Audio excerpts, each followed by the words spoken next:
Ike Live, brought to you exclusively by Abu Garcia. It's like, why'd I get used as a curse word? This is what I miss, the unstructured start of a show where Becky tells everyone to be quiet and we're talking right over the intro, which I love. Folks at home, how you doing tonight? Hope you're having a wonderful evening. I know we are. It is Sunday, and the crew's back together. Man, dude, this is like old school shit going on. Let me intro the room for you real quick as people are tuning in. Sitting to my right, you know him, the one and only Dean of the Bash University, a.k.a. Pete Glusick. That's a good AKA. Dude, Good you to got see a lot of nicknames. You've acquired a lot of nicknames over the years. Did you say lick names? Nicknames. Nicknames. Yep. Have you?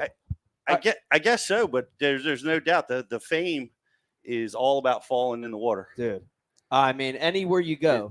It's like Everywhere. So all ICAST long, about once an hour. I know. Somebody replays it for me. So or I'll give you the about best it. example, and then I want to keep intro in the room real quick. But so we've made connection with this company, and they got this great product, and legitimately they're from China. And so, you know, the one guy knows fishing, but the other couple people straight from China really don't know fishing. And we showed up for a meeting at ICAST with them, and your name came up, and the one guy from China was like, the guy that fall in. No. Yeah. Yes! Come on. I'm not kidding you. It made it to China? Or he saw it somehow. He had enough. When I No, it mentioned went to Pete's- China. Probably. It went to Pete, China. you're huge in China. So you're big. in Pete, China, you're giant. Pete. You're the guy that far out of the boat. Yeah. Yeah, you're far out of the boat. Right. You did far out of the boat. Godzilla. Godzilla. Sitting to my left, and this is a very Dave and I were doing this hypothesis on how this would affect the introduction. And I don't know. Well, how do I do this, Dave? So sitting to my left, the one and only Brian the Carpenter, but he's in a weird spot, dude. It's the first time in 10 years of doing this that I've got to sit here. I mean, I've like was allowed to sit here for like 10, 20 minutes at a time, but I'm staying here the whole show. Feels nice, doesn't it? Unless Vegas comes up, then I get bumped. Well, here's the nice thing about Or it. Becky. This was actually Or Chef. when Becky was setting everything up here a couple hours ago. We're like, man, is Brian? We actually said this. Is Brian going to be mad that he's not? I'm like, no, he's not going to be mad. I'm like, dude, Hell no. especially now with your new podcast, you're working your ass off there. I thought this would be nice to you could just sit and whatever. Like you guys did Like for we've 10 did for years. 10 Just years. show up and Yeah. goof off. Make Yeah, fun of goof you. off. Not read the notes. Exactly. That's Yeah. what I plan on doing. Huffy and Van jokes, you know, just sit here. That's it. And like Pete, I got all my nicknames from, you know, all my mistakes. Yeah, all your mistakes. But the biggest nickname you've acquired, and I do want to tell this story. I think it's been told on the show before, but when we gave Brian the Carpenter his name, you did not like it in the beginning, and you did not like it.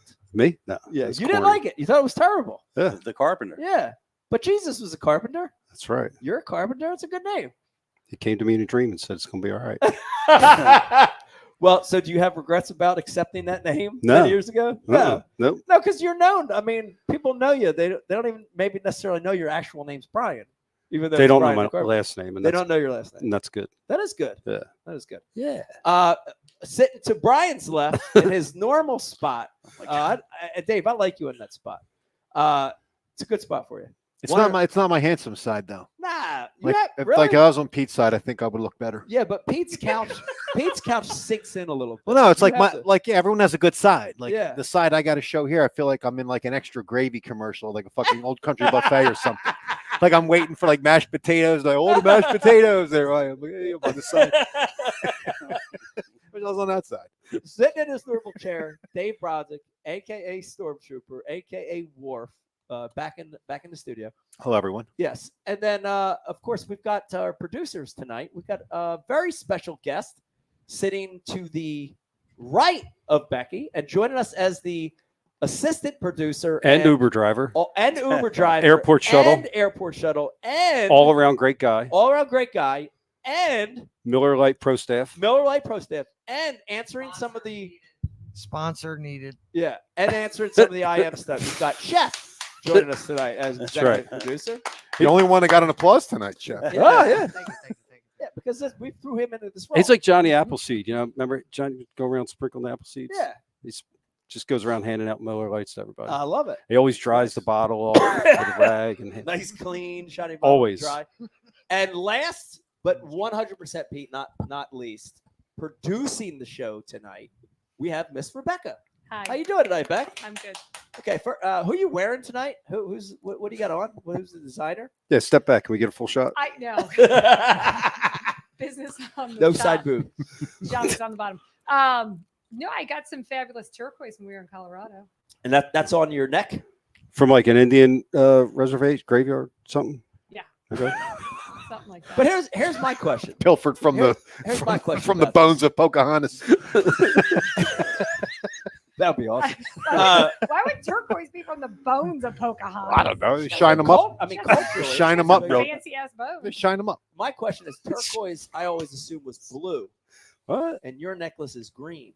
How is that possible? Yeah, I don't know. Like, because I guess it can go in all different gradations of blue green to green. I have Is that lime what it green. is? I have like natural lime green. Yeah, there's all different kinds. I just assumed turquoise was blue. Like, Well, yeah, like color. a turquoise color. yeah. Yeah. And But that's the actual that's green stone turquoise. can have very well. It's so that's I don't know, emerald. Like, go Yeah. look that up. It's some sort of chemical reaction. All right, Okay. that's crazy. There you have it, guys. Before we start the show, as we usually do, I want to give a shout out to our armed forces, men and women, serving veterans. Thank you for what you do. It is 100% a crazy world. Look at Dave's shirt. This is a crazy world we live in. So thank you, guys. Also, policemen, firemen, Pete, EMTs, all those guys that do all that stuff. Thank you guys very much. We appreciate it. Toll bridge workers. Yes, toll bridge workers that charge $15. $15 to get through. That's crazy. That's insane. That was crazy. Here's the great thing, Pete. Tonight, normally you see Brian, one of the 10 years of notes, and did such a good job over the years of preparing notes and having topics and guests. Look at this, Dave. No notes. Freeform. We're freestyling tonight, and this is a true catch-up show, a true reunion show to just get back together. And the other thing is, Dave, I've switched formats of the show, and I do a lot of these one-on-one podcasts. Yeah. I've looked at them. People like them.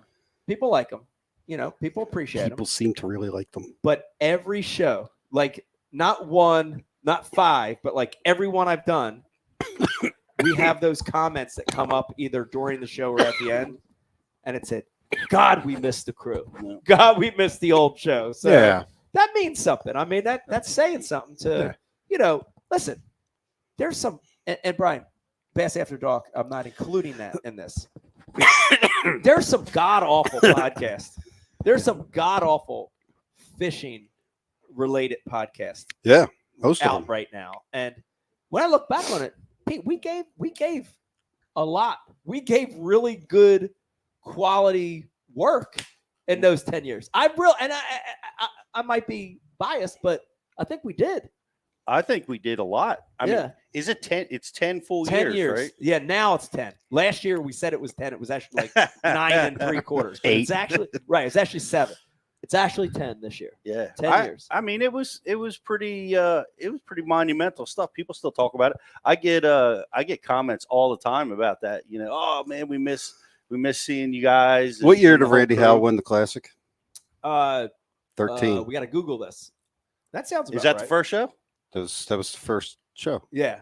Second show. It was one of the first shows. The second show. And Dave, do you remember, like, how when you do the podcast, like, it took us a year. To be You honest. guys didn't let me on the first like 4 or 5. Well, you weren't on the first. So, Nah. Nah, so he wasn't in the plans in the uh, beginning. so we. Then you realize no one laughed at any of your stuff. and then you Right. brought- Well, we're not funny at all. I knew that from the beginning. That's a fact. I knew that from the beginning. But Randy gets on, and I love Randy. Shout out to Randy Howe. Shout out to Robin Howe, the Thurstons. Especially Robin. Yeah, Mostly Robin. yeah, most of Robin. Dude, Randy got on and literally controlled the flow of the podcast. And he talks Control a lot the anyway. flow. Yeah. Dude, It was the I- Randy I Howe mean, monologue for you couldn't even, how like we didn't know how to do it. Yeah, like right now we're looking at each other, so we're judging off clues with our facial expressions and shit. And It was a phone call. dude, it was a phone. Was it Yeah, a phone call? It was a phone call. dude, it was like an hour of just like stepping back, like No one knew what to do. no one Yeah. knew what And I to remember do. on the first one, like right before it started, you took a breath like a kid from West Virginia at a spelling bee competition, dude. Like you were just like, welcome to the I remember that. MISSISSIPPI. Yeah. Yeah. That's but it was fun because we got to, learn a lot. We got to create a format that I think people enjoyed, Dude, good, right? Good. Real Tasty, quick. right? This Oh, is yeah. perfect timing. Real quick, we're beer of the night, guys. If you're watching, Beck, can you zoom in? You know how to zoom in? Nope. You can't zoom in. I can't do that with this. You can't do that one. Okay. Just Anyway, take his The word. old production stuff, I have all these gorgeous cameras. Can't yeah, do but it you can't now. do it now. Okay. We are drinking. A lot of us, we got Miller Lights Should we- going around, but also, Chef, you wanna grab one yeah, from the Chef, fridge? grab one, and we'll let Becky get a little close up of that. But got a nice little beer here. Yeah. Working with a local brewery, Neck of the Woods Brewing, and Brewery. it's a nice little. Dave, describe this one for you because you're a beer head. Describe this. How would you describe it? It's a hoppy, light, drinkable pale ale. Drinkable pale ale. I would with call some it's hops more of a pale ale. Do they have IPA. it listed as an IPA? See, for me, it's more in the pale ale range. yeah. But it's 'cause you hoppy. could drink them. It's not hoppy. like you can Yeah. drink one. It's and delicious. then Yeah. Your toast. So They did a great job. definitely, if you're in the What's it tri-state called? area, keep your eye out for it. Stay in the boat, Ike. Neck of the Woods Brewing. Part of the proceeds from every beer you buy goes to the Ike Foundation. That's so cool, dude. So cool. What an awesome. When's the next one coming out? I don't know. I honestly, I had this thought with the success of this one, and I had this thought where I really want to start networking with some other beer companies. Of course, we got Chuck Garrity, friends, owner of Death of Fox, and just start maybe freestyling around and see if we can do limited releases with a lot of different beer companies. Dude, why not get into whiskey? Why not get into hard liquor, vodka, Pete, Captain Morgan's? We can do a stay in the boat, Captain Stay in the Morgan. boat, Rome. Stay in the boat. Now this F is you dog. Ass you ass dog up. Al. No, F you dog Al. Beck, write that one down. What about an ass up IPA? Ass up IPA. It's a good one. I like that one. So, honest question. This is for Dave or Brian because this is about Pete, so I can't ask. Pete. You're not here right now. 10 years of Ike Live. Beck, you can answer this. What as did you well. hate most about Pete? No. Oh. That's not the question. 10 years of Ike Live. We could go around the room. What do we hate most about each other? Why did I list him as the co-host? No. What? No. Oh, sorry. No, they're all interrupting me. I'm trying to say something. Being harsh. Sorry. They're being harsh. They're getting ready to pounce. 10 years. Warming up. 10 years of Ike Live. And look what's over there. Pete, hold your coffee up real quick. Pete's got his coffee.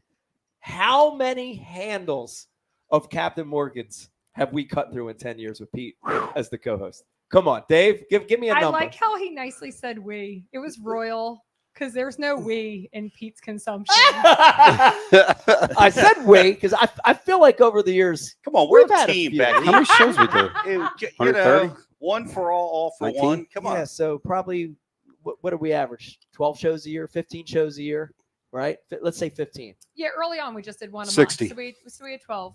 60. 12 a year. So 120 shows. Yeah, 50, 60 handles. 50 No or 60 way. handles of Captain Morgan's. Yeah. And that's the big bottle. That's the Yeah. what's the leader on a handle? It's- Jeff, do you know? 6 a year, Pete. 6 a year. What's the leader? Is it That's a lot. 250? Which it's more than I that, don't but Come on.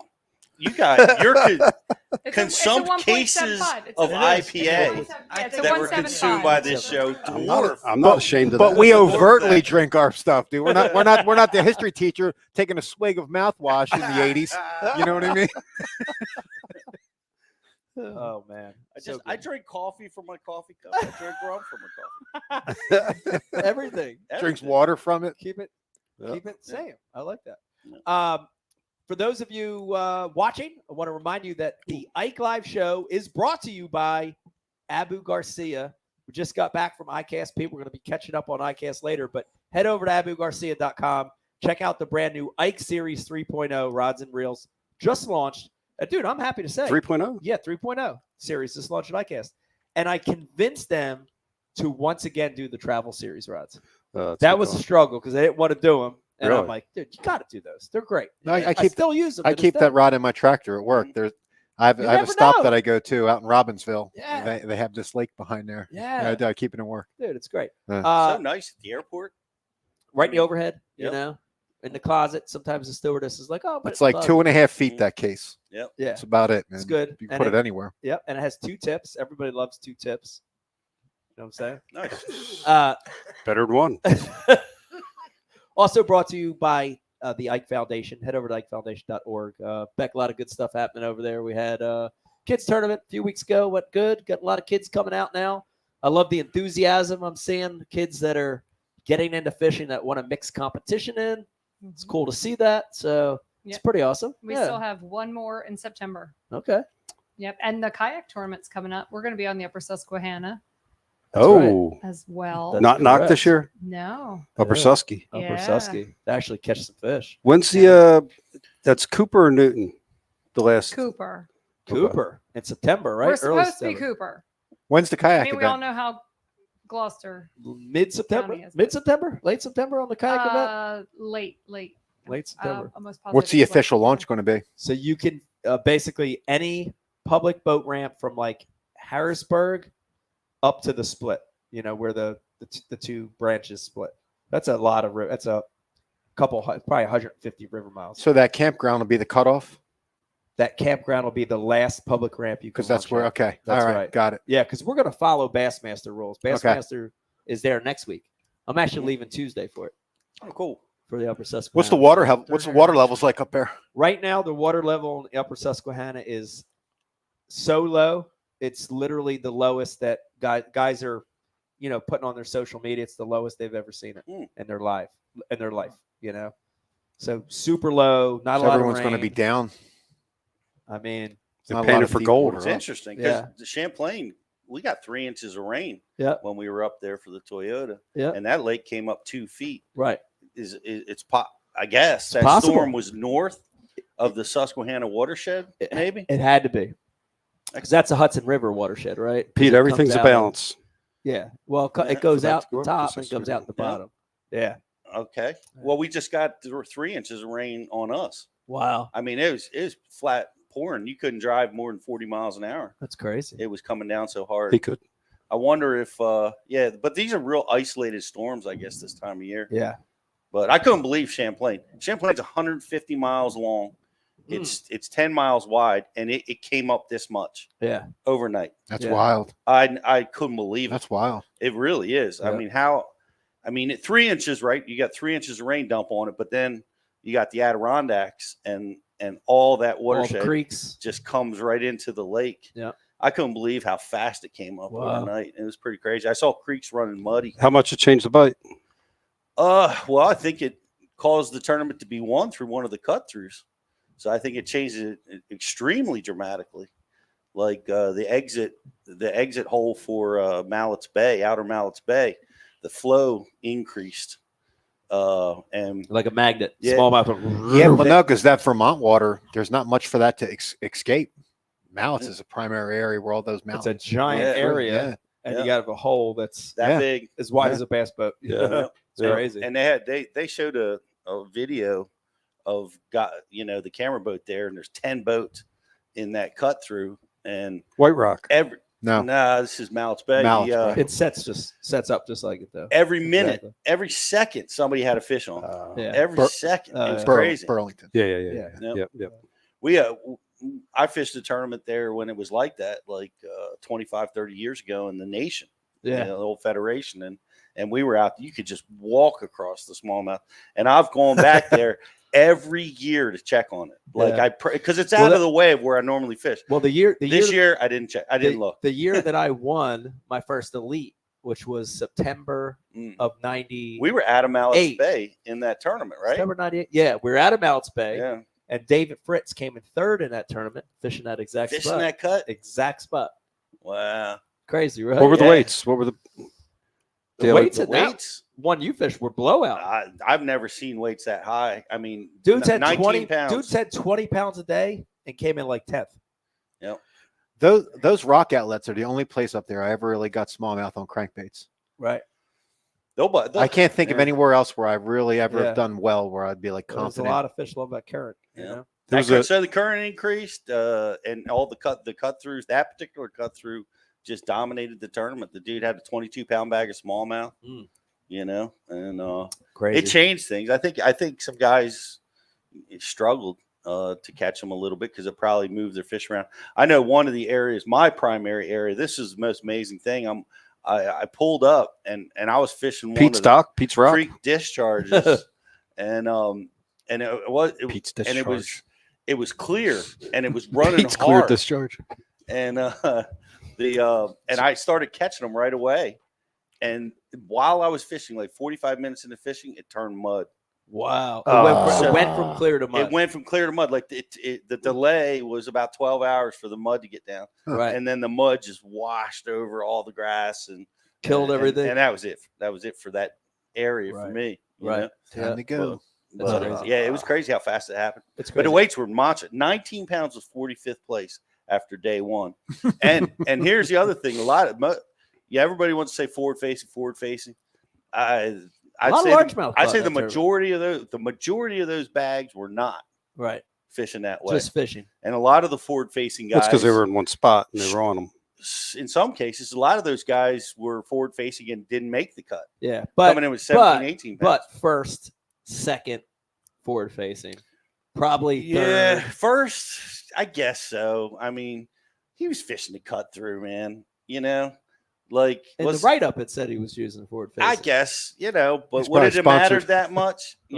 Right. Because you're fishing those sidewalls. I mean, the fish are just stacked up like cordwood in there. Right. All right, I'll give you that. Yeah. Yeah, I'll argue that. He I was think using could've forward done it facing. I'm without sure it. he has a prototype coming out next week. Oh Come yeah, on. prototype Yeah. jighead minnow Yeah. coming out next week. But Special. I Something did- special. There was some forward facing stuff going on out there that was like, how guys are using it. It's crazy. It's my Your intern. yeah. Yeah. How man. are you with it? How are you learning it? I just time. I keep working on it. Like my kids are going to the national championship, and they caught their winning fish off of it. Max caught it. He spied two and threw his jig in there and caught a fish that wound up, winning Being a that difference tournament maker. for him. Yeah. So I keep working at it and keep studying it. I'm way more effective Yeah. this year than I was last year. I will tell you this, dude. When this whole madness started, and we had Randy Blockett on the show, of course. Brian, you had Randy Blockett, Ben Milliken Mhm. on your show. That was Their show. strange. That was two dudes pointing Oh Roman yeah. candles at each other. Yeah, but I will say this. Brian, can you just wave real quick because someone's super confused over on YouTube asking where you are? Brian's on the couch. Brian's on the couch. You're blending in too much to the couch. I'm Change. so exhausted, dude. I want to blend in more. I know. I'm like about to put my feet up and But here's the thing: when Randy first started coming out with all his, blockisms. his talk of it's the devil and it's the worst and it's no, literally it's Go ahead, it's a cheat box. I'm trying to think of some of the terms. Cheat box. It's a cheat Damn it. box. Spotlighting. Like all these terms. It's evil. It's Scoper. when he first started saying that a few years ago, called 2-3 years ago, I was like, dude, Randy's going Did a little. he say it that long ago? Oh A couple of years ago he started, and when it first started, I was kind of like, man, Randy's going a little overboard, like maybe he's getting a little crazy here. But dude, I can honestly sit here and tell you that I'm less shocked by what he's saying now. I'm more understanding of his thought pattern. Yeah, Randy's a truther. I definitely am more understanding his thoughts on it. I mean, you guys are just a few years away from a full video game screen that has distance and trajectory. Oh yeah, it's coming. And you're not far away. No, it's coming. I mean, it's just getting far removed from actually fishing to me. No, it'll be hunting. Casting into the unknown, It's the hunting at hunt, this the point. chase, Yeah. It's just getting away from that. But anyway, I don't want to make this forward-facing sonar show. It could easily. It could very easily. I see the comments coming up. If you're watching, if you have a question or comment, send them through. I know Becky's monitoring the calls, and Chef is once in a while. Looks over there and laughs at something. I have a gift. You have a gift. I have a gift that this was. I was A gift? Peter, What? you have a gift. You mean a GIF, like one of those little emoji things? A GIF? No, a gift. GIF. that I would like to give. with a T. You need to pass this down because Oh, this was going to be my It's going right past me. my costume. He's looking at you. Oh, all right. And I want to pass this all the way down. I'll when take was it. this? When was I this will- costume I will gonna take this gift. Is this mashed potatoes? appear Oh on your wow, body? there's multiple gifts. I was supposed to be Dave for the last show where we were dressed up as A Halloween. Yeah, the Halloween episode. special. And what happened? Oh, these did not- Dave, these this did is a good gift. Oh, it's an amazing gift, Yeah. dude. Come Is that on. what is that a smock? What is that? That is like Is that a poncho? it's a MAGA apron. Yeah. What else we got here, dude? Oh, the pants too? No, please tell me these are pants. Nah, Oh, all right. It's another one. Oh, but Oh, that's wow. a totally different style. Look at the Dave, size of the dude, eagle. Dave, on can you that go shirt. please put them on? Oh, I will. I'm And gonna. then- I'll use this one now, right here, here's dude. what I That wanna- is here- amazing. Here's what I want to. That Pete went and got this. I know. I know. Man, They didn't show up in time for the show. But here's so what I was- want to say. These might be Awesome. You might reconsider keeping these. Is Right? that a collector's item now? It might be. Because It might have value. that's what well, I'm saying. I get to choose which one you take back. Nah, At least if you're gonna Indian give me, dude, I gotta, bro. gotta at least Nah, it's all you, man. They're good shirts. Man. Oh, dude, all the above. Man. Yeah, that's pretty good. Hell Back to Champlain real quick. Yeah, I saw there was a derb there over the weekend. yeah, I guess yesterday. Yep. And it was like 24, 24, 23, Saw 22. that. Green ones. Was it was- all green? I think so, yeah. Wow, Yeah. it's pretty The amazing. green ones were real active. Out of tie. I mean, out of tie. Okay, interesting. That's what I A lot of heard. the guys that I was talking to were saying that last year or last time the elites were there, nobody ran the tie, and everybody's kind of thinking about making the move. Right. But I don't go but they were effective. I think that rising water and that extra current Right. that really helped that largemouth bite. Yeah. It's Yeah. gonna be cool to see what you Yeah, guys are it'll be doing. interesting to see how it plays out. All right, this is a catch-up show. We'll start on the left, Dave. Catch-up. We talked a little bit before Wait, the show can you started. hold? Yeah, Can you hold that thought? sure. We have a very upset person on Facebook. Oh, no. Garrett on Facebook really wants to know if you have fished the Navasink River or its tributaries. Garrett, Navasink. Where is that? That name sounds familiar. Hold on. I don't know. Indian. Just wait. 20,000 I think it's in like northwestern Appalachia. I bet you could probably find it on I don't know, dude. Actually, it kind of rings a bell, but I can't place the Navasink. Have you? I have no doesn't ring a bell. Nav. I would say no, Beck. Navasink River. Yeah. Sounds like Connecticut. They have a lot of stuff like that up there. No, I feel like Yeah. Estuary in New I feel like Jersey. he commented somewhere in the mix. Jersey? It I is? get them all in What? one. Oh, piece, yeah. It's in New Jersey, Yeah. I don't know Wow. what it is. Oh, that's beautiful, Dave. Monmouth County. Beautiful. Wow. Yeah, it says New Jersey. How about that? You got a little extra room in Yeah, there. screenshot that, Brian. Middletown. Send it to you. No on the Navasink, but now that I know it's in New Jersey, Well, what I about like it a look. Yeah. If you're still watching, let us know about it. What 8 is miles long. 8 miles long? Okay, that's pretty big. That's what it says. Places got them? Place has got them. Dave, we'll play a little catch up. Yeah. How's everything been? How's the family? How's work? I talked to you a little bit. You have fished recently. Yes. Exciting to hear that. What? In the kayak. Yeah. Yeah. On how's- purpose? Oh yeah, it wasn't accidental. Yeah. Yeah. And by the way, Brian the Carpenter and Pete, if you follow Dave, I see posts every once in a while from Dave of this amazing garden. Yeah. Yeah. And Posts? I asked Dave about it today. Mel. Post. Yeah, Mel. Oh, Yeah. I got you. And Dave told me he's running out of room. And I said, he's out of room. Oh, he's out. And I said, Dave, do you want to be my neighbor? well, that's the only solution. You got to move. You got to get some.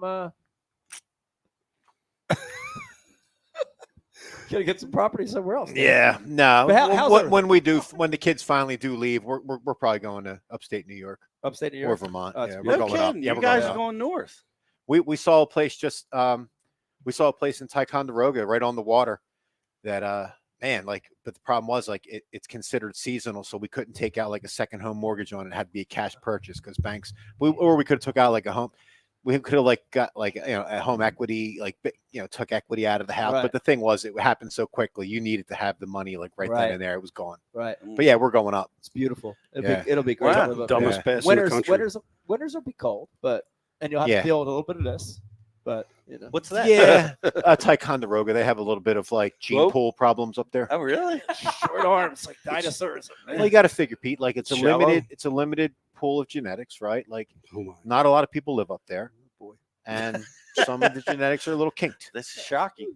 I You know? would, I would totally go north. T-Rex. Yeah. All these people that's actually funny because you were talking about Florida for so long. Oh, Florida And said fuck Florida. Every I thought you were going. time- That's I'm time- shocked. No. I thought that's every where you're time going. I go No. south and Yeah. I'm in that heat, I'm like, nope, Mike, Nope. you'll never get me to go south. Jersey was hotter I than will Florida. Go, I will go north. Upstate New every York's time. gorgeous. It Every was time. We feel Yeah. home there, man. Yeah. Yeah. So getting Oh, caught up. Family's great.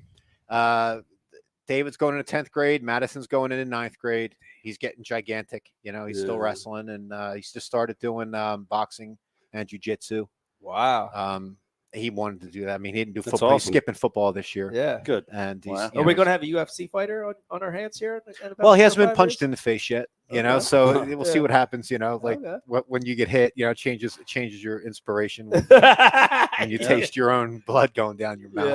Yeah. But everyone's great. Mel's great. The house, the garden is actually exactly where I want it. Now that I saw your sauna, I absolutely know where I can put that. Like I think it's I badass. think that's next. Yeah. What do you And have? we did put that together We ourselves. did. We built, Which- Yeah. You built it yourself. People It's won't pretty believe it easy. watching, but we actually did put it together. No, I know. Yeah. I have a place exactly for it, dude. Like Yeah. I'm thinking about it. It was At your like place? Lincoln Logs, wasn't it? We put At your it together? place? Yeah. Yeah, Sauna? one's a circle. No, so he's you got just- one. Yeah. Like they click together. Yeah. It's like Basically. Lincoln Logs for adults. Yeah. We were in it today Yeah. because I read that apparently you can, I guess, ward off Evil all- spirits. that too. Alzheimer's. They say that like sauna use a couple times a week Yeah. actually is so good for the brain. Yeah, and like there's this whole Heat heat shock. shock protein Yeah. thing. But Yeah. I saw some muscle guys who are doctors talk about that too, that the amount of heat shock proteins that you get from that are so infinitesimal that it doesn't help. I don't know. You know what? I just saw a guy Should shit on be- that the I other wanna day. get my money's worth. in No, that I was sauna. all for it. Then this one guy I like Yeah. had to go and shit on it, dude. Yeah. And I don't know. He's actually a real doctor. Infinitesimal. Good word. But listen, if Like anything best could word help it, I've 'cause ever heard Dave Pretty- use. Pretty freaking Thank you. good. If I could do anything to like not lose my mind, I'm in Yeah. because I definitely drink. Turn too off the much. TV. Yeah. I don't watch TV. Well, I said this before on the show, but I chewed on lead split shot when I was a kid, and I still think I'm okay. Yeah, That's Mm. questionable. we still do that Yeah. sometimes. I think about all the plastic straws I used to just chew on endlessly. We ain't dude. supposed to do that. Oh my god. Yeah, but Mm-hmm. think about our kids. Like all those dishwasher things are like in plastic. Now they're like, oh, there's plastic on all your dishes. Like the amount of plastic yeah. that's in our Yeah, that was intestines. probably a bad idea. Yeah. Yeah. Our kids are way more screwed than us. Yeah, I know. I don't want to turn this into a whole because I Yeah, could what start happened? right now. Start talking about the '80s and how awesome we had it compared to these poor bastards. Like I don't know. Isn't it great though? Every generation says that. Yeah. You know. Oh yeah. Well, you know like what's our parents are saying that about us, and then we're saying that about our kids. Our kids will say that about their kids. so there's a Yeah. funny Instagram channel I subscribe to called "Growing Up in the '80s." I highly recommend it for anyone who is a Gen X or all of us. And the clothes now. Actually, they just showed they just showed a video in '85 of Seaside Heights Boardwalk, Yeah. and it's what the kids are wearing right Today. now. Oh yeah. it's The coming girls are back. wearing like those Suzanne Summer workout pants that are Yeah. just barely below their ass Lady cheeks. Lady W. The Yes. all Yeah. the floral stuff's back in for the boys. You Yeah. know, like it's all coming back. The mullets are coming The back, mullets are back. mullets, the big glasses. but not just They're going mullets. mullets Like now. no, the because they've been broccoli for so- like the last so 6-8 years.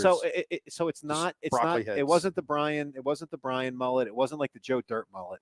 It is more like a real glorious like drummer of like Van Halen. mullet. Glorious. It's Yeah. feathered, it's tapered, and it's Yeah. still coming out here in the front, which absolutely makes Feathered me and insane. tapered. But Yeah. I like that better than the broccoli. Jake is studying the mullet. no, He's studying that. He's got that. He's thinking about getting that. I was sitting Wow. behind a kid today in church, had a glorious mullet, dude. Yeah. Did you hear that? I did hear that. I did A hear lot of changes happened. that. Yeah, a lot of changes. That's Dave, in I wasn't church. there because I was coming back from Florida, but sat next to Dave in church a couple times recently. Really? Wow. Oh yeah, we go to True Wow. North. True North. Yeah, The Botanowitzes go there, don't they? I don't know. I haven't. Junior? No. There's so many different services did. you don't know. Did Absolutely. Junior go to True North? What, I don't once? know, but I heard that church actually just bought the old Sears They in did. Vineland too. They did. Yeah, They're going to reopen Sears Roebuck and Co. Yes. No. they probably They're get like farm about souls for the Lord. they probably get about 1,000 people a Sunday between their 3 or 4 sessions. They don't do interpretive dance though. I don't even know what that is. Okay, good. Then if you don't know what it is, What's that, like a conga line? No speaking in tongues yet either. Nah, I don't know. It's good. The interpretive dance stuff freaks me out. I grew up with that. I know. I you would feel it. love You to see feel that it. again someday. Dude, I didn't even know. I live right by where he went. Like when I wasn't when we weren't allowed to hang out with him, Yeah. he went to a place like right by where I lived. No, I mean like for that time you went there, not like indefinitely. We weren't Across like the in street from the perpetuity, but banned from hanging with you. Why, But- why We were were you banned. banned? Why were you banned? I said we from weren't. I said we weren't banned. I was saying we weren't. that? I was just saying I didn't know I lived by that place. He was Okay. banned, but we weren't. I was banned from bringing. I miss you, bro. Let me tell you something right now. His stepdad was 1,000% right. When I started figuring out Jesus and God, I immediately realized that the parents from Footloose were 100% correct. You know? Yes. What? What? But All wait, you young wait, people, wait. Banning dancing. rewatch it. Bring it back to the 80s. Somebody just brought up the Trapper Keeper. Does anyone Oh, yeah. remember Oh, hell yeah. what the image was on their Trapper Keeper? Mine Well, was you could- totally the unicorn with Yeah, the but- rainbow. Yeah, but you Purple, remember purple background. Yeah, but they like also had the unicorn. Trapper Wow. Keepers that you could insert your own images as well. Oh, you're- So I remember, this is what I remember about Trapper Keepers. Dave will back me up on this one. Brian too. They had the Trapper Keepers that we used to do our graffiti. You would graffiti, and then you could stick it in the underneath of the Trapper Keeper. Yeah. So I That's had your all cover. my little art, burners, little Ike burners and tags. all right. on my well, So Trapper like Keeper. my Trapper Keeper was more like wishful thinking on my mom's part when she would about to buy me one every year, like mandated. All I did was use that round thing like to pinch the calluses on my hand from freestyling. I would like open it up and like pinch my calluses on those like little teeth like in between the round thing. And I would like lift the thing with it. well, I'm sorry, South End. You had a Lambo. I had a unicorn. Yep. I don't know a thing. I had like the I don't shopping remember. bag, the brown paper bag. Oh yeah, no, that was for the book covers. You would use the I brown did that paper. for my Oh, yeah. Trapper Oh yeah, Keeper too. WF Deal said that he had the blank Trapper Keeper. Blank Yeah. Trapper Those Keeper. must have been the cheap ones. They were probably the cheap ones. I can remember almost being thrown out of a class because I refused to cover the book because I thought it was the dumbest thing ever. Like, Yeah. I'm not going to wreck your book. Yeah. I'm not even I'm gonna look at it. not even going to open it. It's going to smell fresh. There ain't going to be any sense in there for me. There ain't going to be nothing falling out of it because it's never going to be Yeah, open. but I'm never opening. the brown paper shopping bag They were awesome. was the system. to Yeah. cover your Oh, books. we would Yeah. spend Yeah. hours wrapping those Oh, books at yeah. my house. Yeah. All the books would be laid out. My mom showed me how to do it. Yeah. Yeah. It'd be We'd perfect. wrap And the tape. books. Yeah. Yeah. They don't even have books now. No. You remember when the They back don't? to school No books, sales dude. happened Hardly any like books. a week before school started? Now they start in January. It's starting yeah. Yeah. Or the schools will. What's the email thing that our kids have? They send you everything you need in the email.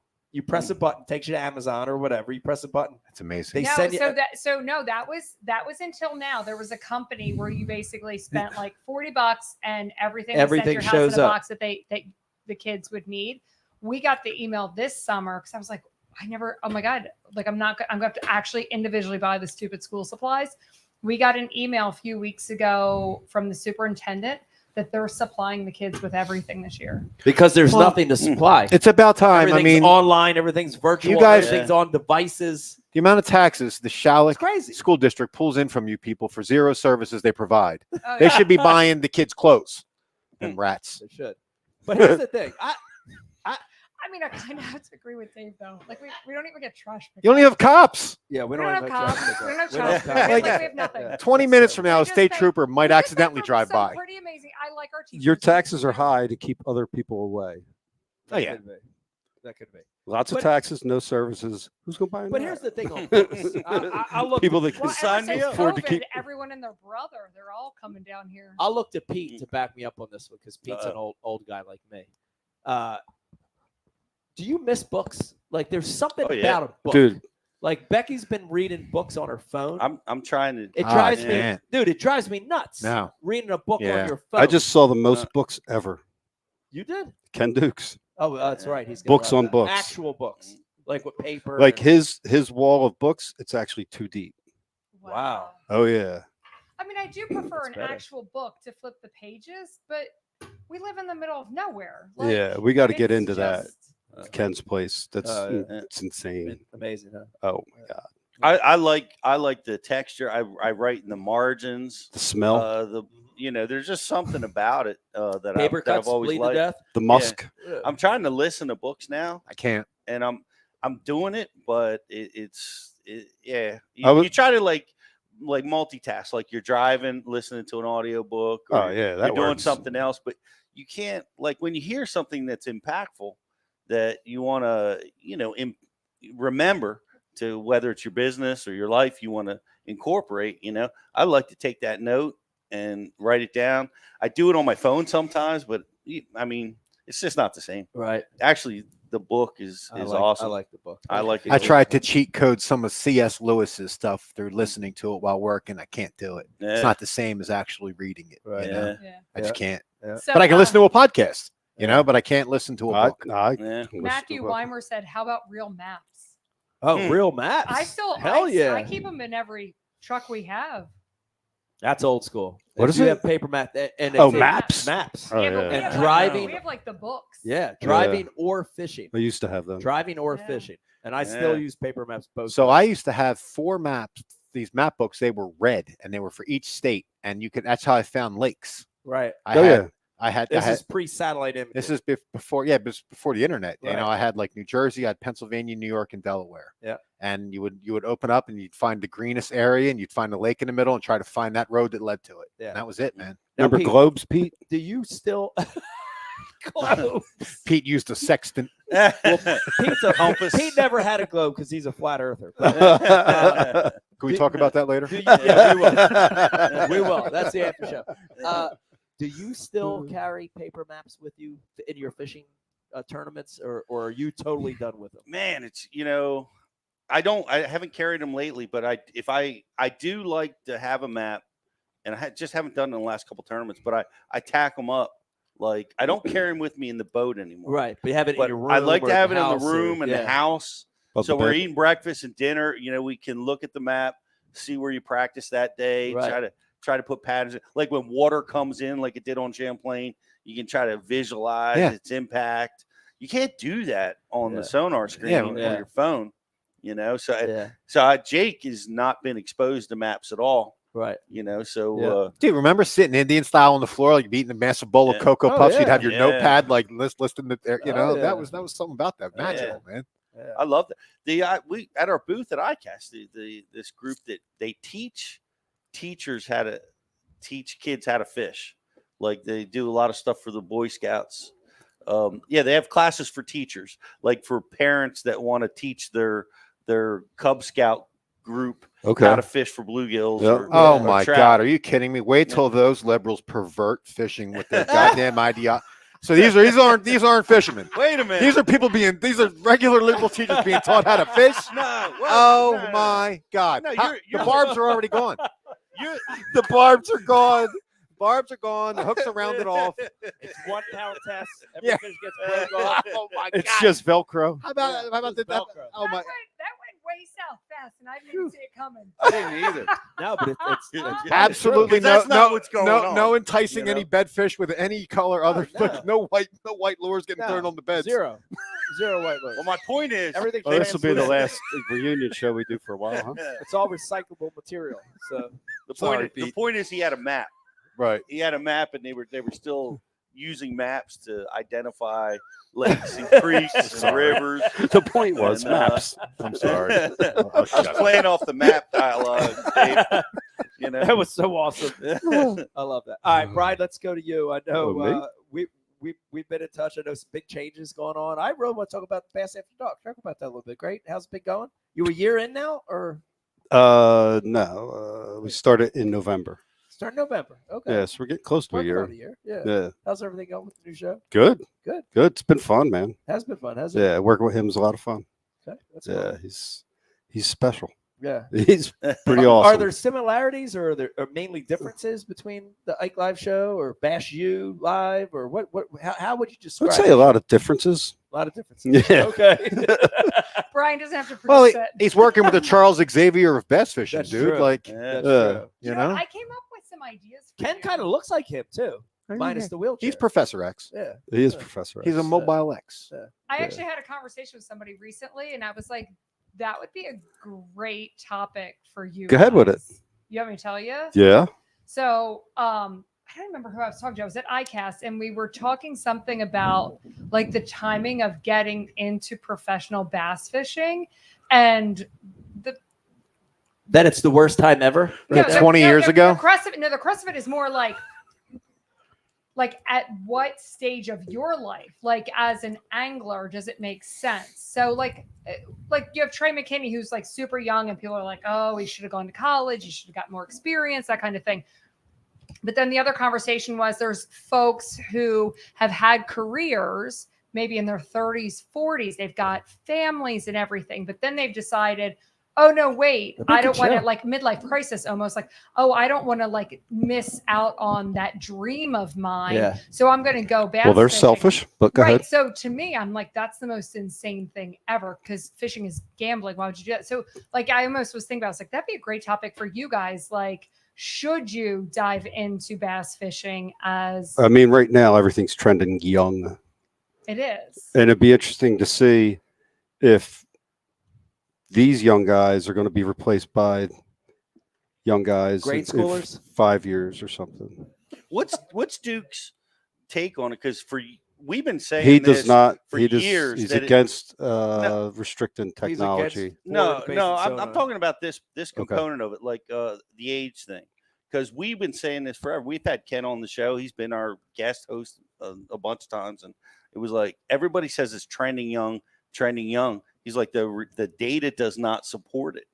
The data says. Yeah, but was the- that this year? Did he? I'm just saying, has it changed? No, and I haven't talked to him about it in the last year, but I've talked to him recently, like in the previous year, and he was still like the data doesn't support it. The tournament winners' average age has not gone down. The classics winners' age has not gone down.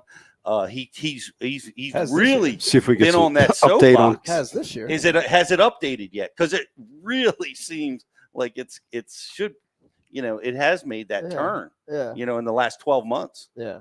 I don't know. I don't know either. What's Ken say? What say you, Mr. Duke? What say you? What Well, say? if he's still awake. I love how Brian's update became into like Ken Duke. Yep. We're I know. all Ken. I know. He doesn't want the attention, but he deserves it. He's Yeah. pretty awesome. In his office, which is floor to ceiling, 12-foot ceilings of books and just a path to get around. Rich mahogany. Rich mahogany, Wow. leather. There's a shelf that's that long and like 13 binders of every article on every bass 18 pounds and up Dang. Wow. by decades. Dang. Wow. Like he's found and printed out and categorized. He's got all the large How mouth. many of He's- those were snagged by Wow. Mike Long off the bed? Probably a couple. A couple of them. Did But I you mean, s- like nobody's paying him to do that stuff. All right. He Did can't, any he can't books- turn it off. Brian, did any book shock you? Did you Books? see any book that he had that you were like, I can't believe he read that? No, there's too many. I just couldn't even look. He didn't have Hillary Clinton's To Raise a Village. Did he have? Is that a book? Did he have? Pam Is that a book? That's their book. Did Damn he have They called it Mein Pam Kampf. Anderson's Guide to Tantric Sex? Nah, but maybe. Did you make that up? I made that up. You definitely made I that wish up. he had that book though. I'd read it. But like while we were But there, the old Pam Anderson. old, doesn't like, do it. was it 30s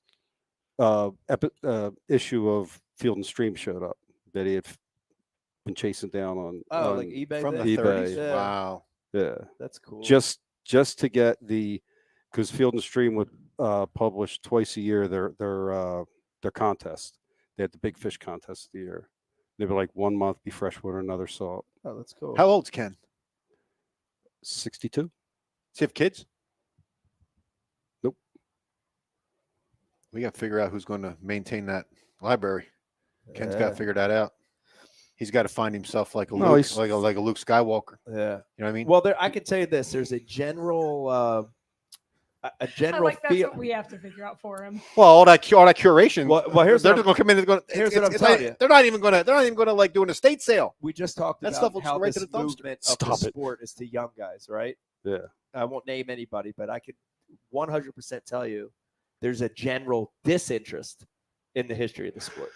There is, but 100%. but there's What do you mean? so there's a kid that mean by came to ICAST, and I became friends with him this year. He's from Jersey. Yeah. David Park, and his Instagram or and his YouTube, his TikTok is DCAM.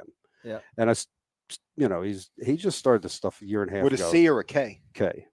He's Oh, really Jake showed me his stuff. yeah. Yeah. He's really smart, and he digs into the analytics, and he Nice. knows how to work the algorithm. But he also, in addition to making his fishing content with the chesties or whatever, he also is really interested in the editorials and the history, and does videos on that. And that's He's what the caught my. anomaly of it. He's the anomaly.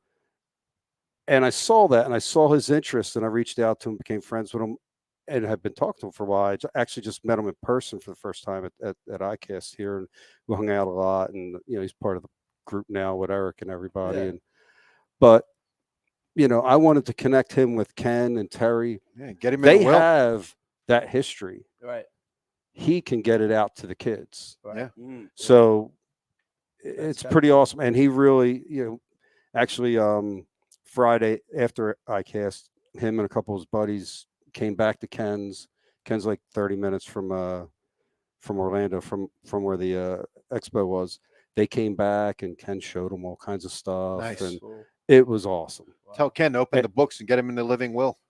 That's our curator for all that knowledge. Could be. That could be the We hand-me-down. make a note on that. Yeah, Yeah. make a note of that. But that's how it happens. He Nice. could take that and get it to the kids on those platforms. No one can, like the younger generation isn't as enthralled with history as we were. Like growing up loving football, loved seeing like old Earl Campbell and Jim Brown videos of them trucking dudes. Like the newer guys don't care about seeing like first year Tom Brady or any of that stuff. They just Right. don't. It's just Right. it's a different mindset because they're It programmed is. differently. They Yeah. have so much information available. They don't have any nostalgia. I don't know. Yeah. Maybe I'm just being old. I see it out on the tournament trail. Like we got so many new faces, like in the opens and this year at the Toyotas. Like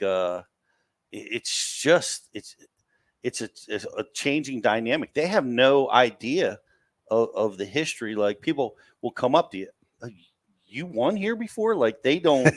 They have no idea. People are handing you their keys and their fish rag. Yeah. And they don't even know who you are. They don't even know you're Pete. Oh, What's yeah. the old guy doing Yeah. here? Yeah, Yeah, here, you Santa. know it's bad. When, Santa. yeah. You know it's bad when the young kids are like Santa. Oh, terrible. It's gotta be. It's a different world right Yeah. now. Different faces out there, It is. but they're not getting that nostalgia. They're not getting the. But they're gonna. Is the Hall of Fame? But it's not their fault. We have to teach them. Yeah. Where's that? Where does that lie? Like, where are we missing the mark there? Who's missing the mark? Everyone. Everyone.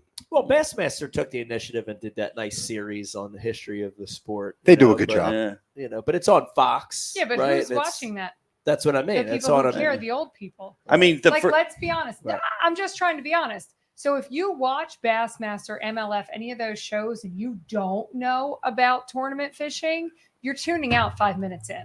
Like if you don't know how it works, you don't know the people involved, you're bored and you're out. Yeah. So where are the kids going? They're going to YouTube. They're going to someone who's going to entertain them.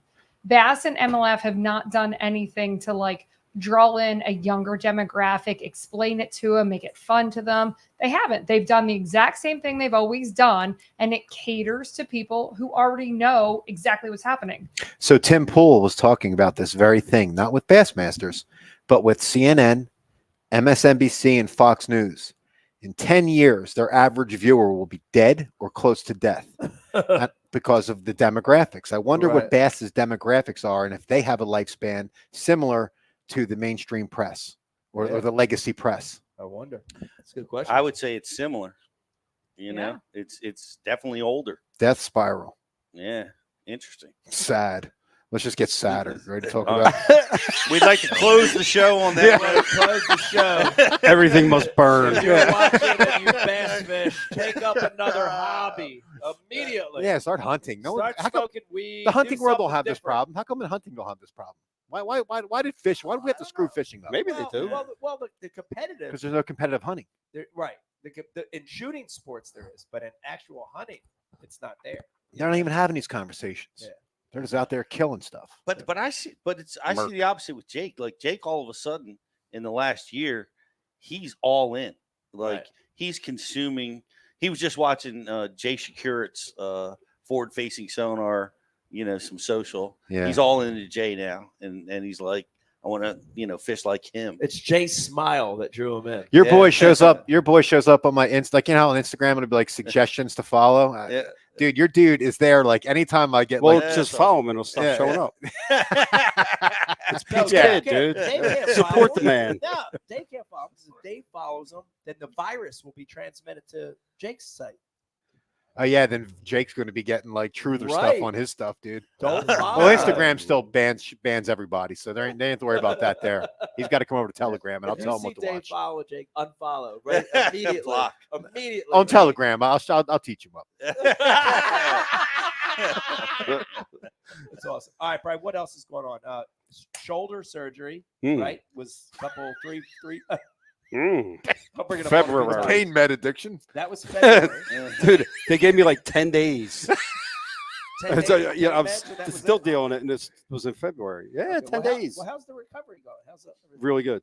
Okay. Like the last month and a half, things have gotten a lot better. Okay. Yeah, Well, that's good. mobility's good luck.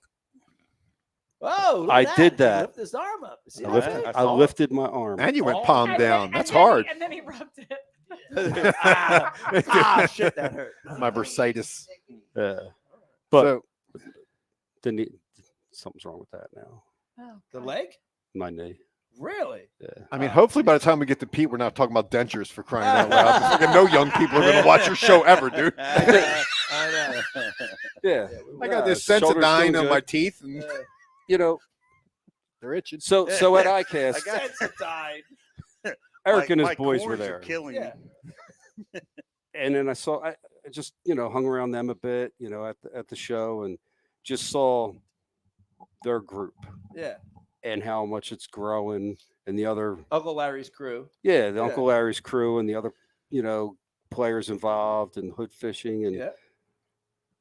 there was a lot of encouraging stuff there. That There is was. encouraging. Maybe Yeah. not Yeah. maybe not like directly tournament fishing, but Right. it was fishing, and it was, in my opinion, it was for the right reasons. Yeah. There was some influencer type fishermen that I didn't feel like were in it for the right reasons. Right. Maybe started a lure company and took over. But like, I feel like these kids are, I thought it was just a lot of Good positive energy, Lot good of energy, a lot of good energy, good kids. Yeah. Well, Beck, would you agree with this statement? What Brian was just talking about, using hood fishing and Eric's guy, using it as an example. Hood You fish. don't have to tournament fish Right. to have an impact and grow the sport, right? Right. You do not have to, right? Fishing is bigger than tournament it's fishing. bigger than that. And So- tournament people forget that. Yes. Right. I think a lot of guys assume that you have to be a Bass Pro Tour or an elite guy to have an impact on the sport. Dude, that's so far from the truth. Oh yeah. You don't have to. And I think that number's smaller than the big pie of people that fish. you Oh know? my God, yeah. Yeah. Way smaller. Way 100%. smaller. Yeah. Way smaller. Yeah. Yeah. Jake's always bringing these guys to me. Like, Dad, look what this guy's, teaching. Yeah. And I'm like, Jake, unfollow that man. You discredit I The teaching discredit part, them the teaching part immediately. does aggravate me too. It's like you were going to spend I am going to have to Yeah, but what- unteach everything Right. that you're being taught. Right. From a teaching competitive standpoint, maybe that's true. But what about just getting, a 13, 14, 15-year-old Get them kid? excited about Just it. get them excited about grabbing a rod. Yeah. Yeah. That's yeah, going like on. the Uncle Larry's guys, the biggest thing there is that like it's exciting, it's fun, like go out fishing. Like they just make it fun. Yeah. Yeah, they do. That kid Kai's entertaining. My son likes him. Like Yeah. they're 40 years old and Vegas thinks that they're his age. They're 40. No, I'm just kidding. It's like, dang. Shit. Kidding. They're not out. I'm not- I'm What not- happened? So Pete, you're always like bah humbugging Jake's follows. Not always, but I get it. I Pete. get understand. guys that are like, I can't believe these guys are putting this out like as an authority. You're like The James fishing Earl Jones in school. the Sandlot. Like Jake comes Yeah. into your study and you're just like, Yeah. The best story is Jake came in one night. Pete was like on the couch watching the Eagles or whatever. The and Eagles. Jake's like, look at this dude. He's like teaching all this great stuff. Pete grabs, snatches the fucking phone out of Jake's hand, hits unfollow, never yells right in Jake's face, never go to that site again.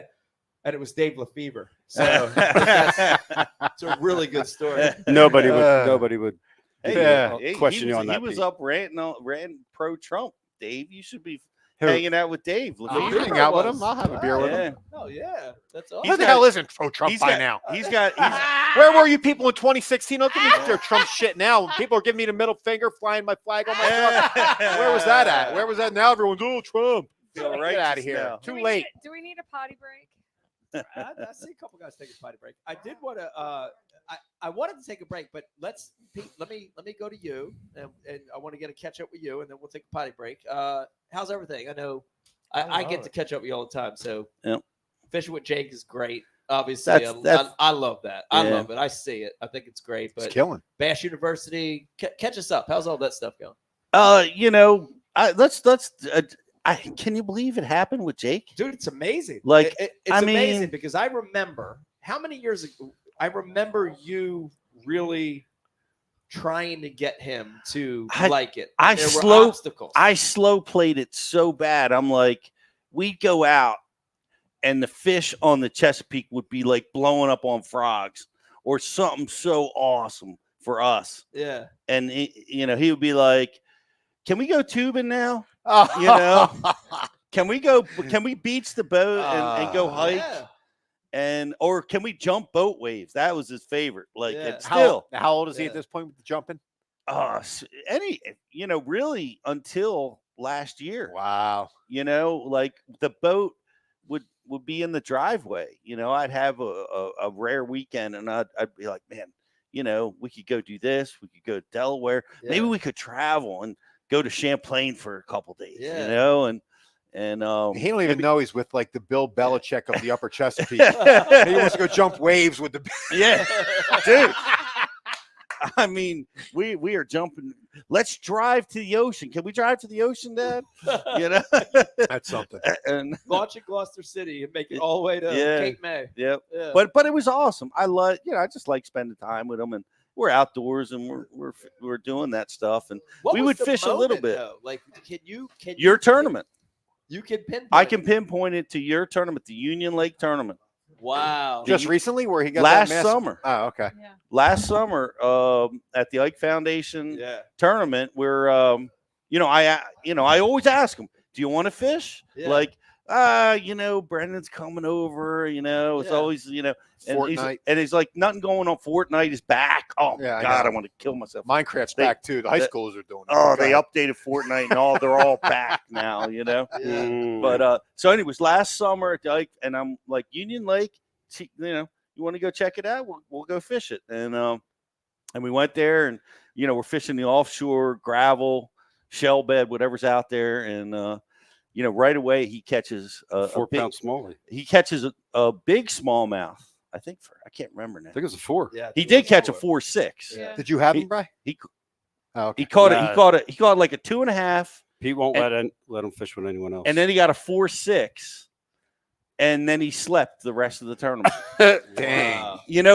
But then But that was a spark. Accolade when he got the Dave accolade. Haas weighing the fish in. He's like, "Oh, look at the size of this fish," and he got people he got excited about it. People are congratulating him. He won the tournament. Yeah. He got the cool trophy. Yeah. That's still up in his room, and and when he got home from that, he fished every day for 2 weeks. Dang. And Heck and, yeah. and then he went back to video games a little bit, but never really like Yeah. it was before. Yeah. That's It- beautiful. It was always, and then it was, hey Jake, I want to go out on the river. The tides, tide looks good. We got a morning low tide. Yeah. And he's like, yeah, I'm in. 4 o'clock in the morning. 15 minutes. He's ready to go. Wow. You got him amped to go on the Delaware River? Yeah. Wow. He loves Dude, it. I went and looked at a job in your neighborhood, and as I'm there, I was just getting ready to leave. It was kitchen remodel, and I guess I had my hat on backwards like this, and I hear this kid come in. He's like, or I hear somebody come in. He's like, "Is that a Bass U hat?" Turn around, they're like, how old's Jake? He'll be 15. So his kid was like 14, 15, something Yeah. like that. I was like, oh yeah. He's like, yeah, my buddy Jake's dad. That's his stuff. I'm like, oh shit. So he's got a whole posse of He created a little mob. yeah. And I Mob. I hope he's not listening, but strategically I'm doing that. Like I'm wanting him to, like, I take his buddies out Yeah. all the time, and we'll go out on the Delaware. I'll teach them how to fish. Get them right on the juice at low tide, and they'll catch 1 or 2 or 3. We were out on we named this weed corner One of my on the spots. Chesapeake, Jake's Corner. We had me, Jake, and 2 of his buddies. We caught 54. I didn't catch. They caught 54 bass Wow. in Dang. one day That's insane. on this corner. Dang. And one of them was Tanner, and now Tanner is he's fishing this week Yeah. at the Nationals, and Wow. they're kind of building this crew. Yeah. Jake started a fishing club at his high school, Wow. and it got approved. In 1 year. Got through in 1 year. Got through all the red tape, but he can't start having meetings till the fall.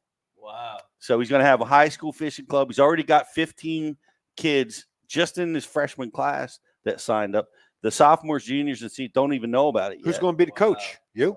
No, they have to have a teacher coach, but I'll be an advisor. Teaching the teacher. Yeah, I'll teach the teacher. Yeah. And Oh my God. so yeah, Just real quick, we're to excited touch about that. base on what Brian just said, right? Chef, everybody. Funny. All right, all right. Yeah. he always gets an applause. He's chef. He's like Raul on Sanford and Son. Every time he's in a room, like, oh, you crazy fool. And I'll be like, still clapping in the audience. So it's Sorry. just before Thanksgiving, right? I got one of your Bass U sweatshirts on. I go in, do my thing. I come out, and the lady stops me. I'm like, she's like, yeah, your sweatshirt. My son is the only one I ever seen wear that before.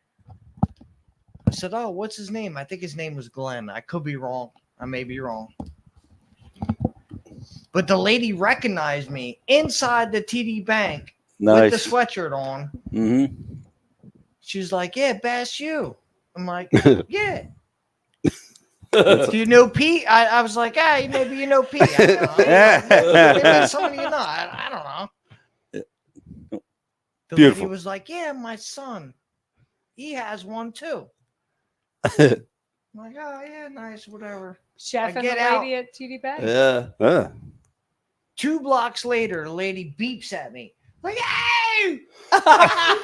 She's I thought it stalking. was funny. Bass It U. was That's funny. awesome. Chef, you See crazy me with fool. My hand out the window. I had a cigarette, probably. I was smoking. But she beat at me. Hey, Bass U. Yeah. Hey. It's awesome. thought Hey, that was Very funny. recognizable that- brand. heck yeah. Pete. Look at that. That's a You're- beautiful you're testimony. brand. It's a- Yeah, it's thanks, a Chef. chef. Thank you, Yeah. chef. Yeah. We've been building this brand for 15 years, Mike. Yeah, long time. It's over 15 years, Yeah. and it's taken a life of its own. Like the just the shield with the bass will stand alone. Like people recognize Oh it. yeah.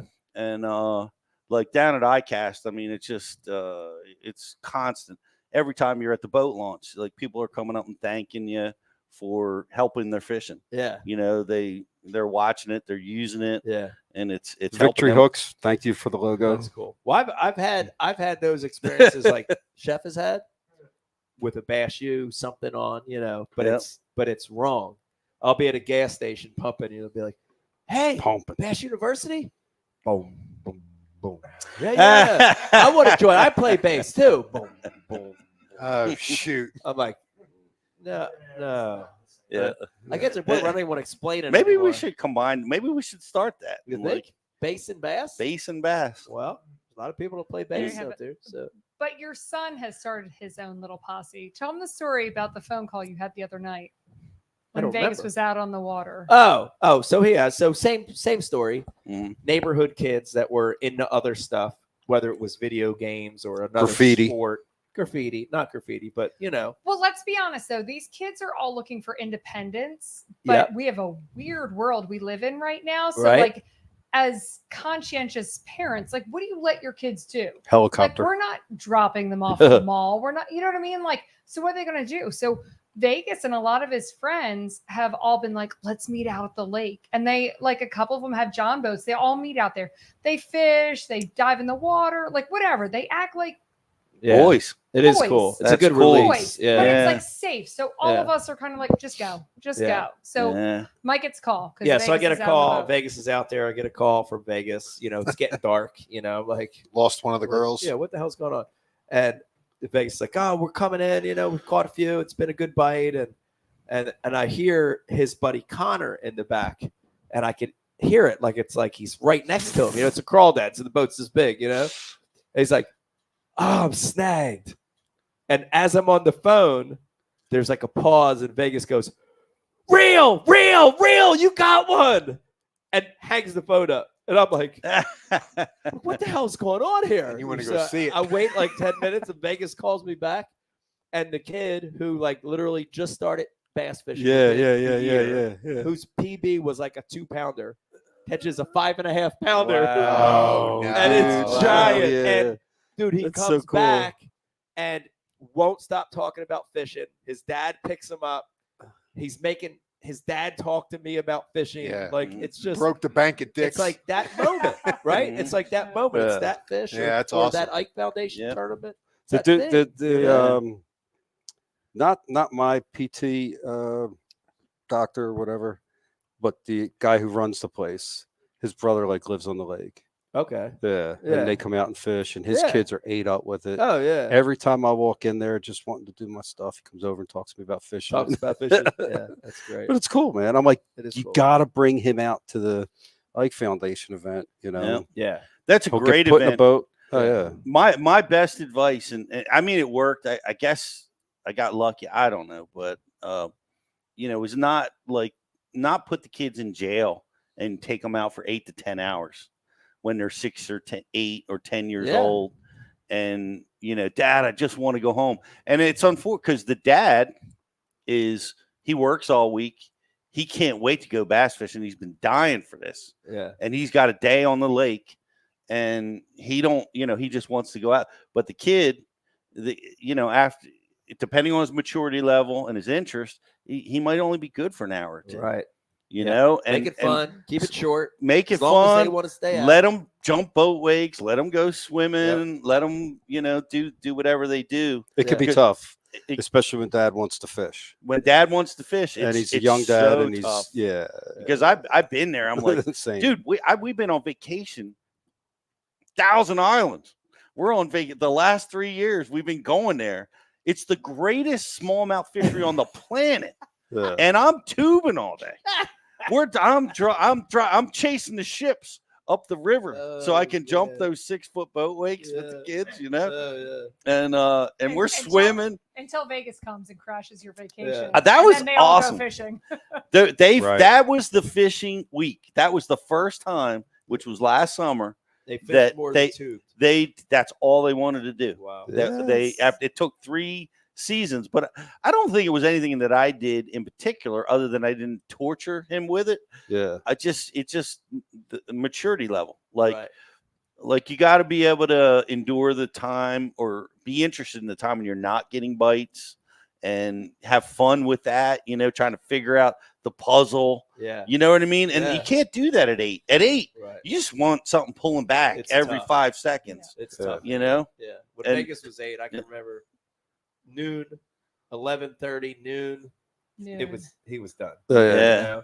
And now it's cool to watch him go the whole day. Which is intense. impressive Yeah. though, You because know? we launch at 6 with those bass events. Yeah. So he would make it 6 hours, and then at 8, 9, Yeah. he's Yeah. like, at 8 Yeah. noon, Yeah. done. Done. Yep. Cooked. There's a stat they drop at ICAST.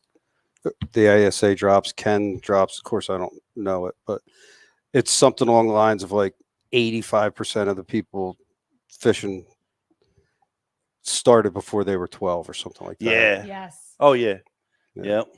That's a big stat Yeah. that they keep throwing around you. And your tagline, "Catch them early," Yep. is such a great Hook 'em thing. early. Hook 'em That's early. a good Hook one. them early. Yeah. But it's but the key is like you guys do with your event. It's like 2 hours. Yep. You go out, you expose them, you have Yeah, fun, fun. and then you let them go do whatever they want to do. Make it fun.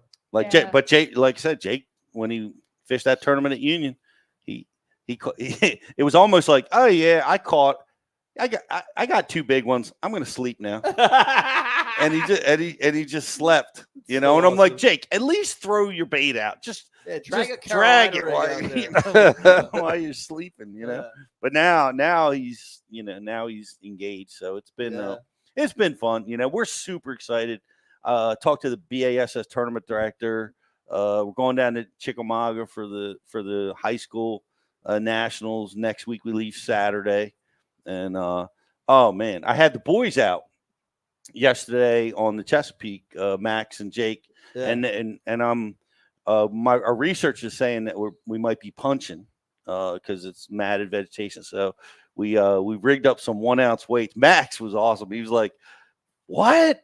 He was I had like all my weights like up to 2.5 ounces. Yeah. He's like, "You 2.5 ounces?" Yeah. He's like freaking out. Are we gonna have to use that? Like they're super excited to use something Cannonball, dude. unique, Yeah. and different. Yeah. And I got them both rigged up with 1 ounce weights, and they were punching and punching it. And it's not that good on the Chesapeake. Like the bass don't it doesn't work that well, that technique there. Right. They, for whatever reason, they're outside the grass Yeah. there, especially this time of year. But he did turn like a bowfin or a snakehead. Max did. So he got to feel a bite, set the hook in a big, thick cheese mat. You know what I that's mean? Cool. Yeah. Yeah. So I'm preparing them for what it's going to be like, because we're probably Right. going to be fishing grass, and so we went out and did a little practice. And then shout out to Max and Jeremy. His dad is tireless. He'll he came down with us. I'll and make a prediction about that tournament. Mhm. One on Live Scope. It'll be one on. You think so? All right. Every tournament. Yeah. Right. Name one. It is it. But Pete, Yeah. do you feel like Dave Haas might have like a voodoo doll, like that he pokes at, He might. that has your face on He it? might. Haas? They won. Jake and Max won by 1/100th of a pound Wow. over Jake Haas's. That's, It was that's the the weight of a nephew's team. boogaloo It Dave. was literally the craziest youth weigh-in I've ever seen, and it was Oh. for nationals. So that's the last Drop of one on water. the scale, right? The 100th's the last one, 10th's the first one. Mhm. Okay. Who weighed in It was first? 8 Dave did. They had 8.51. Jake and Max had 8.52. It was hard to be a spectator Yeah. when you're like invested in both those teams. Yeah. It hurt. It Yeah. hurt. Yeah. Haas is a veteran. He should have known to have his kids weigh in Haas after. Haas had a good comeback though. He weighed in 20 pound bag. pounds at Manasquan. Oh, last yeah. weekend. So that was a nice comeback. And Vegas had 21 pounds at Manasquan. You hear that? Unbelievable. I've never had 21-10. 21 pound. 21-10. We were talking about it like because Jake and Max caught 20 pounds earlier in the year. God. Like, how many times does 20 pounds get caught in New Jersey waters? Squan is Like, still fishing three like that? times. Yeah. Three times this year. 3 times, My twice kids. in one day on It's crazy. Manasquan. It's Those- like Those nuts. kids are amazing. Yeah, but these kids are definitely doing stuff that is above where they should be for their age. Mhm. Whether it's shallow or deep Yeah. or whatever. They're doing stuff that we didn't do at 13 and 14. Dude, for crying out loud, we were fishing a fucking culprit worm. Whatever. We had 2 things we did. At Well, they've 13 got good 14. teachers. Yeah. Yeah, I mean, well, my God, we look at that. got dropped off by our moms, by Yeah. our single Yeah. moms. Yeah, and You and know, the information exchange wasn't there. Like we were reading magazines that were the story was written a year ago, waiting to be published. Right. And you were reading that and trying to go out and Yeah. duplicate it. Dude, they've These got- guys are doing it real time. Real time. Like Dude, they've got the phone, they Yeah. got shows, they got internet, they've got magazines, they got YouTube. YouTube, Bash You, all Mm. this. Come home to a We- square meal. We Yeah. came home to ramen noodles, tang, Yeah. and glazed potato chips. Yeah, and our information was Don Sky for crying out Right, loud. Yeah. nutrition's How good better. is that information? You know, we had hey, Don that was Scott. great information. It was actually Dom. good. That was very good. Don Shout Shout out Don. to Don Skaluski. Is he still alive? Yeah. Last time South Carolina, right? Wasn't I it? believe so. I think Yeah. so. Good job with that too, Don. Beck, let's take a break. We'll take a little pee break and then Just come back and we'll hold do on, I a have quick. to- all right. What do you got? Some stuff coming through? See, even No, Becky. no, I'll do Becky's it. a bad Just- producer too, bro. Yeah. I Two. don't know what I'm doing. Yeah. What do you mean? Yeah, it looks great. We don't really have commercial breaks anymore, but we can Oh. make this work. Well, we can have Chef will tell a story. It's Kenny Huffman wanted him to sing. Oh. Yeah, sing Apparently, Love Chef You, has a baby. beautiful voice. Wow. All right. So I hope that wasn't it. do you have something that we can put up for a little break? I got you. All right. Listen, I hang in got there. you. We're gonna take a short little break. Like literally, what's it like? A minute or two? What is it? It's 3 minutes. All right, we'll take a little Perfect. break. I- We're gonna take a leak. When we come back, ICAST recap, and then we can get into the whole Trump thing after that. Or Hey. let's talk about UFOs and Sasquatch. Yeah, well, I'll talk about that too. Oh, the flat earthers. Flat Earthers. Man, The you guys. policy has always been is no this real, you guys? politics and no religion. Well, but look at We don't but talk look about at all boring, the, stupid-ass fish the whole paraphernalia fucking over here. Listen, I stopped. listen, Stop hang, going live. hang in there. Mm. Hang in there. 3 minutes. You're not We'll be live, right Mike. back. All right. Do you fish for excitement? Do you fish for passion? Do you fish to get outside?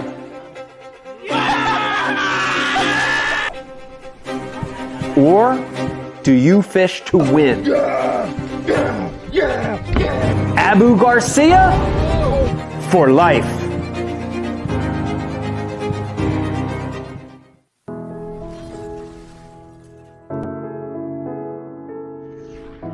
You know, right now where we're standing, we're in Camden, New Jersey. Yeah. Philadelphia is right there. This is the concrete jungle. And, you know, a lot of those kids, as they grow up, they don't fish. It's interesting because they're surrounded by water, you know, the Delaware River, the Schuylkill, ponds, city park lakes. But they don't have the influence to cast, to fish, to have a rod and reel. And that became our focus, you know, is to target kids in what we call non-traditional areas, you know, urban areas, city centers where the population's high, and let these kids have an experience. You know, it's amazing. I mean, some of the experiences we've had, whether it's Central Park in New York City, here in Camden, other parts of the country, even just casting. Yeah. It's unbelievable to see it, isn't it? Yes. It's unbelievable. Yes. And you know, you see these kids have this experience they've never had, and they light up, you know? The big thing, I think, for the Ike Foundation is we're not saying we want all these kids to become professional anglers. No. Be great if some of them did, but we want them to have that fishing experience because it ties them to so many other positive things. The outdoors, nature, conservation, ecology, you know, all these amazing things in life that maybe they wouldn't have been exposed to any other way. We're trying to help with that. So it's important. It's important for us. We're proud of it.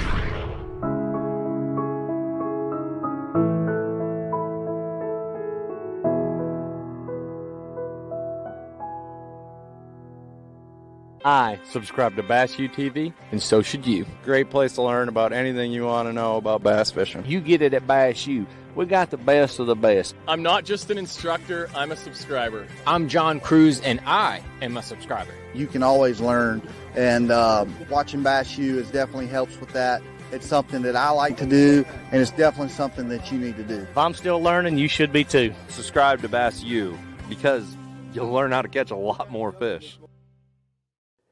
Ike Live, brought to you exclusively by Abu Garcia. Uncle Chef. He has an uncle heir to him. You're up. And we're live. We're back. Okay. Hi, everybody. Thanks for hanging out. We are back with a new Ike Live show. Of course, this is the reunion special. It's nice to have the old crew back together. It's like Reunion. old times. Want to remind everybody, if you're watching, I noticed Use the code Ike Live on everything. On everything. Use the promo code Ike Live. That's true. You get $10 Ike off Live a Ford 10, pickup truck. 15, 20. Yeah. Dude, that whole code thing was always a pain in the ass. No one can ever remember it. And here's the other thing, and I'll be honest with you. It's why Did you we say you don't remember it? No. It's because why you we didn't have to do really any of the steer work. away from it in the business. I don't know if Pete agrees with this or not, but Oh, here we go. like with Becky and I, we always steer away from companies that come in and say, I use a code, or whatever, because the reality, and I think the reality over the years with this show is hardcore fans that understood the dynamics of a sponsorship and stuff, right? They would use the code, but we would get a lot of people watching, whether they, whatever, and they would see Mystery Tackle Box or Dr. Squatch, right? They'd be like, oh shit, I want It works with certain things. right? When it's a $7 item that you can also pick up at Walmart, right. That code but that's my point, right? is we, crap. We Yep. would sell them and we would make them aware of this amazing yeah, thing. and they'll get it at Walmart for $7, They'd get it- but they'd go to Amazon. Yeah. 99% of the time, Yeah, they go to that's freaking Amazon and get it, right? Yeah. So I am not a big believer in the whole code thing.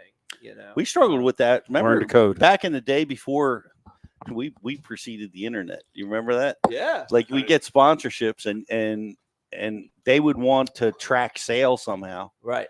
And we could never do it. Right. Like we're doing all these articles. We're on TV when we get TV appearances. Yeah. There's no and they would use that. They would leverage that against you to Yeah. cut your contract. Oh yeah. Every time. Bullshit. Absolute bullshit.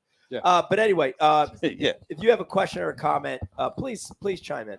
Dude, this I'm going to change topic, but this just came up because I was talking to somebody about it at ICAST, and then he reached out to me, which is the fact that, and I'll throw it at you, start with you, Dave. Is bass fishing today, from a business standpoint, better or worse than it was 10 years ago? how's he going to know? Yeah, you're asking. He's a fan of the sport. All right, so hold on, Brian. So would you say the average fan, I know more about it or less? The average fisherman, do I know more about Yeah, bass that's fishing right. or less than the average guy? Way more. So let me speak for the average man. I'm not. Go ahead. I'm not on Bass After Dark. Oh, you're not following bass fishing for the last 5 years. So Fairness. I think fishing has gotten gross. There's that sweatshirt. Hey, There it is. Hey, more applause. Are you trying to bang that old broad that was looking at you? What are you doing? Way to watch. You think he Chef, ate? Yeah. Chef, you have to model. oh yeah, You got to do it. get in front of the camera. so we can do a quick Do a modeling. dance. Show him the There watch. it In case goes. she's watching. That is the actual sweatshirt we were talking about There he earlier on is. the show. Put that watch out there. Show the bling, Raul. He said that All right, so the lady at the bank liked him. All right, so Dave, you use the term. Use that term again. You It's think gotten gross. gross. What do you mean? It was gross. Gross. It What do was you mean by gross. that? It was gross before the internet when guys were taking reel crawl and putting it on their line and on their guides to make it flow through the guides better. Like it just got it. Once guys were making money fishing, it got gross because they were selling products. Over commercialized, you mean? Yeah, I mean, I can't. He's the sitting things- right here. The thing, no, you're missing the point. Jesus. Hold on. He hear can, me. he can hear you. When did he ever squirt any of his products all over? Like, If you were paying attention. You haven't been following, have your you? line stuff. All right. The archive. best. Eventually that has to come out of the archive. It If has Eric can to. find it. If Eric can find it, eventually it has to. But Brian warned you. my Not to point ask is me. this though, and I agree. I agree. Here's the thing, I do agree with that. It's sort of like a necessary evil, and I agree with what you're saying. But here's what pisses me off. Pete, we had this conversation before. How is bass fishing today in 2024? How's the classic worth less money? How are the payouts less? This is a good example because it was fresh on our mind. Justin Hamner won the Bassmaster Classic this year. Okay, he got invited back to his hometown, and it's a Justin Hamner Day. And then Bass invited him come down to Birmingham or Montgomery or wherever their office is now and have a day at Bass. Outside of that, dude, they've done shit for him. Nothing. Hardly any PR, right? Like no media, appearances. Like that train that was there is not there anymore. It used to be a. So we have it left when ESPN. It left when So we ESPN have a left. nostalgia problem. I mean, maybe that's what it is. I don't know. And the guys, the young guys now aren't business savvy enough to know that. Knowing that, he should have went out and hired a publicist, right? He should have went out and hired his own publicist to track to get his own stuff done. But the organizations don't care. You know what I mean? And I just think today, bass fishing is it's not at a better place. How much of it is YouTube? I don't know. They take a significant portion of that viewership. There's so many stars of bass fishing that don't tournament fish. Yeah, but the organizations should have. They should be motivated, right? Because not only would they be helping Justin, the classic winner, for crying out loud. Okay, so back then there was bass fishing, and everything that happened in bass fishing came from BASS or FLW. Or FLW. That's correct. Everything. That's correct. How about now? Now it's diluted, but tremendously. But why wouldn't Bass want to have what have they somebody done in house? Yeah, but promoting them. But haven't they been doing that? Like IC Hamner on Bassmaster.com on their own site. Yeah, but that's that same cut of the pie. That's that. What big. if it's demographics? Yeah. Okay, so does the NFL have its own website? Like, do they cover their own sport? No. Well, they but do have Bass the does. NFL network. Bass, right? But there's also ESPN, and there's all those other media outlets, true media outlets that cover the sport. The point Bass is the sport, and they cover the sport, and they make it hard for. And I'm not knocking them for it, but it's hard to get. I'm disappointed that organizations aren't investing more in the growth of the sport and then in their guys. What if we broached the topic earlier where it's his age? What if the demographics don't care about a younger guy, but if it was, say, Skeet Reese was in Bass, or if it was Gerald Swindle, they care less. They would no, but the actual audience that's tuning in would care more. I don't know. I'm spitballing. I really don't know. Here's another example. And you're asking the wrong guy. Let's talk flat earth. In what sport, right? In what sport or even entertainment business do you go to an event and not be able to purchase merchandise from the athletes or the singers or performers, right? Like, Chef, you go to a concert. You go to what's your favorite band?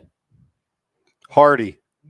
Metallica. You go to a Metallica concert, dude. You've got shirts and hats, and why can't you go to a Bassmaster event?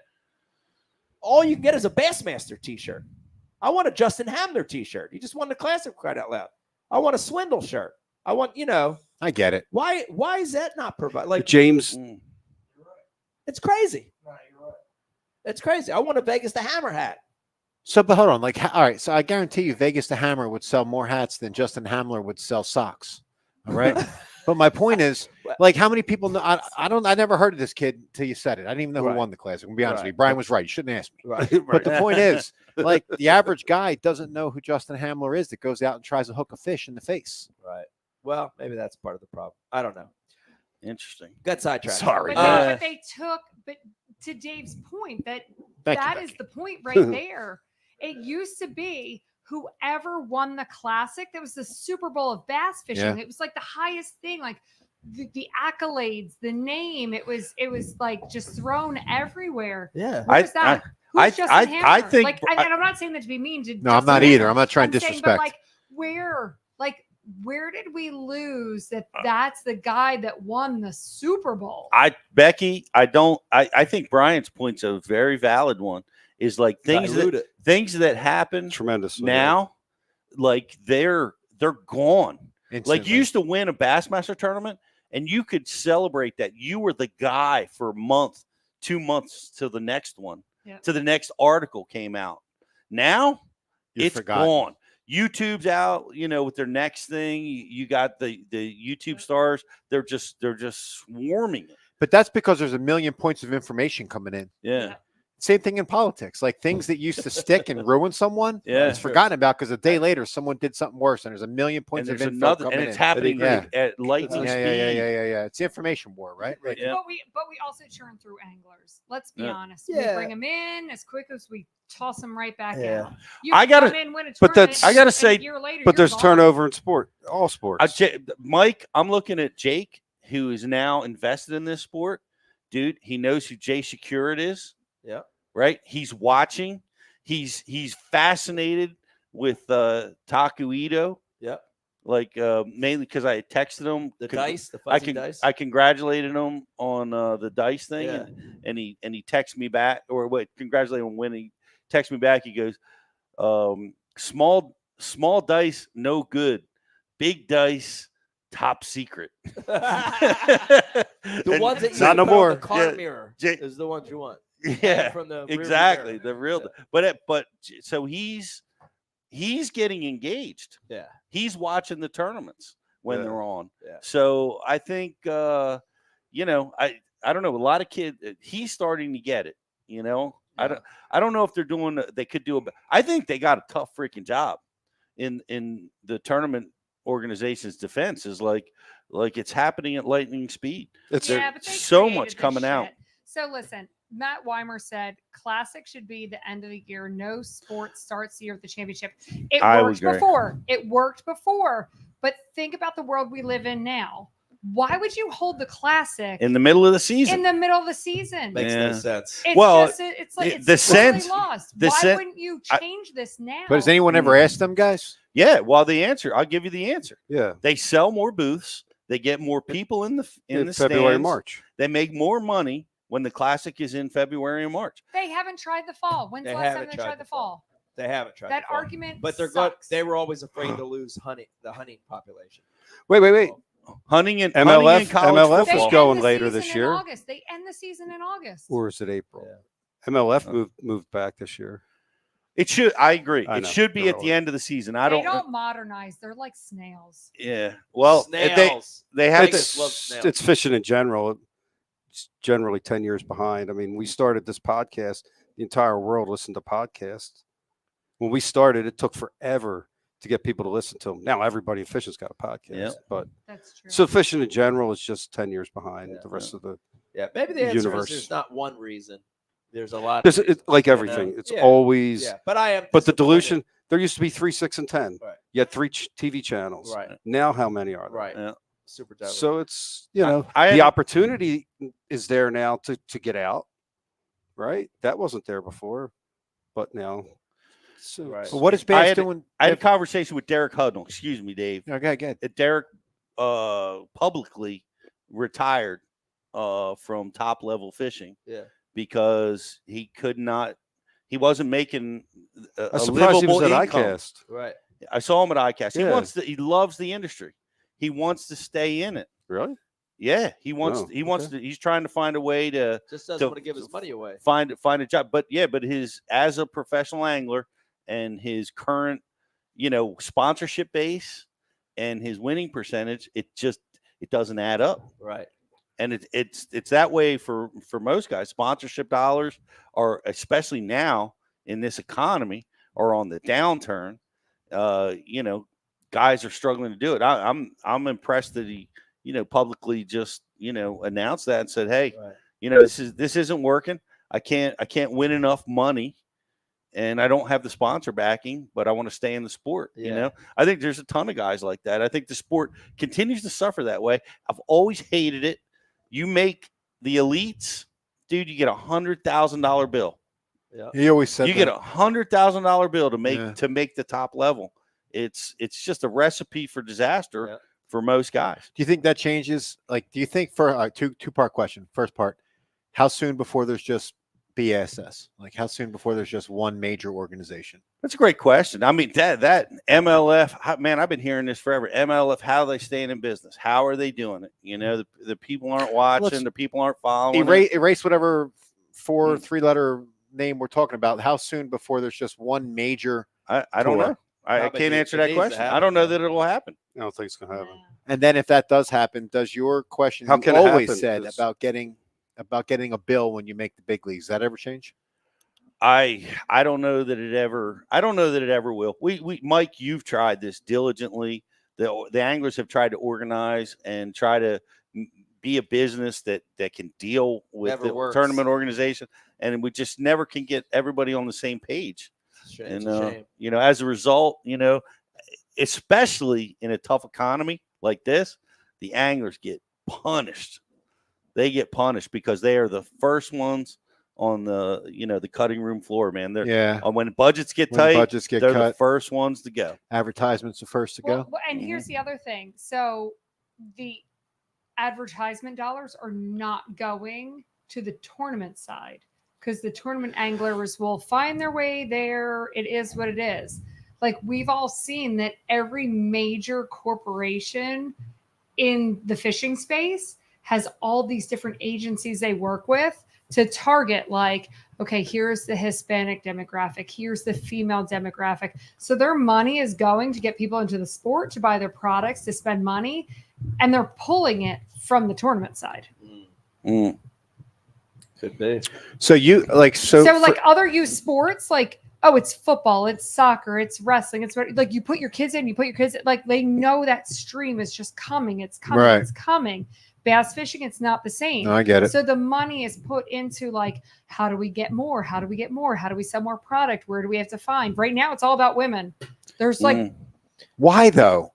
It's just like the WNBA. Like no one watches that. Women will fish. There are women who fish and they're really good, but most women don't want to fish. They just go there to hang out with their husband or boyfriend. That's it. They do it just. Oh, what? That's controversial. That's the truth, man. that's slightly offensive, Oh, Dave. oh, stop But it. but I take no offense to anything. Come Like, on. you Who? didn't What offend woman can't wait to go me. fishing? No. Listen. There's I- a couple. I- Caitlin Clark is awesome.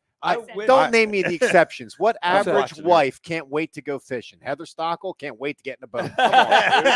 My wife, so kayak, but she don't want to fish. Mine hadn't been in a boat. When's the last time your wife purposefully went and casted a rod? She refused. I'm just saying, let's not act like that. You know.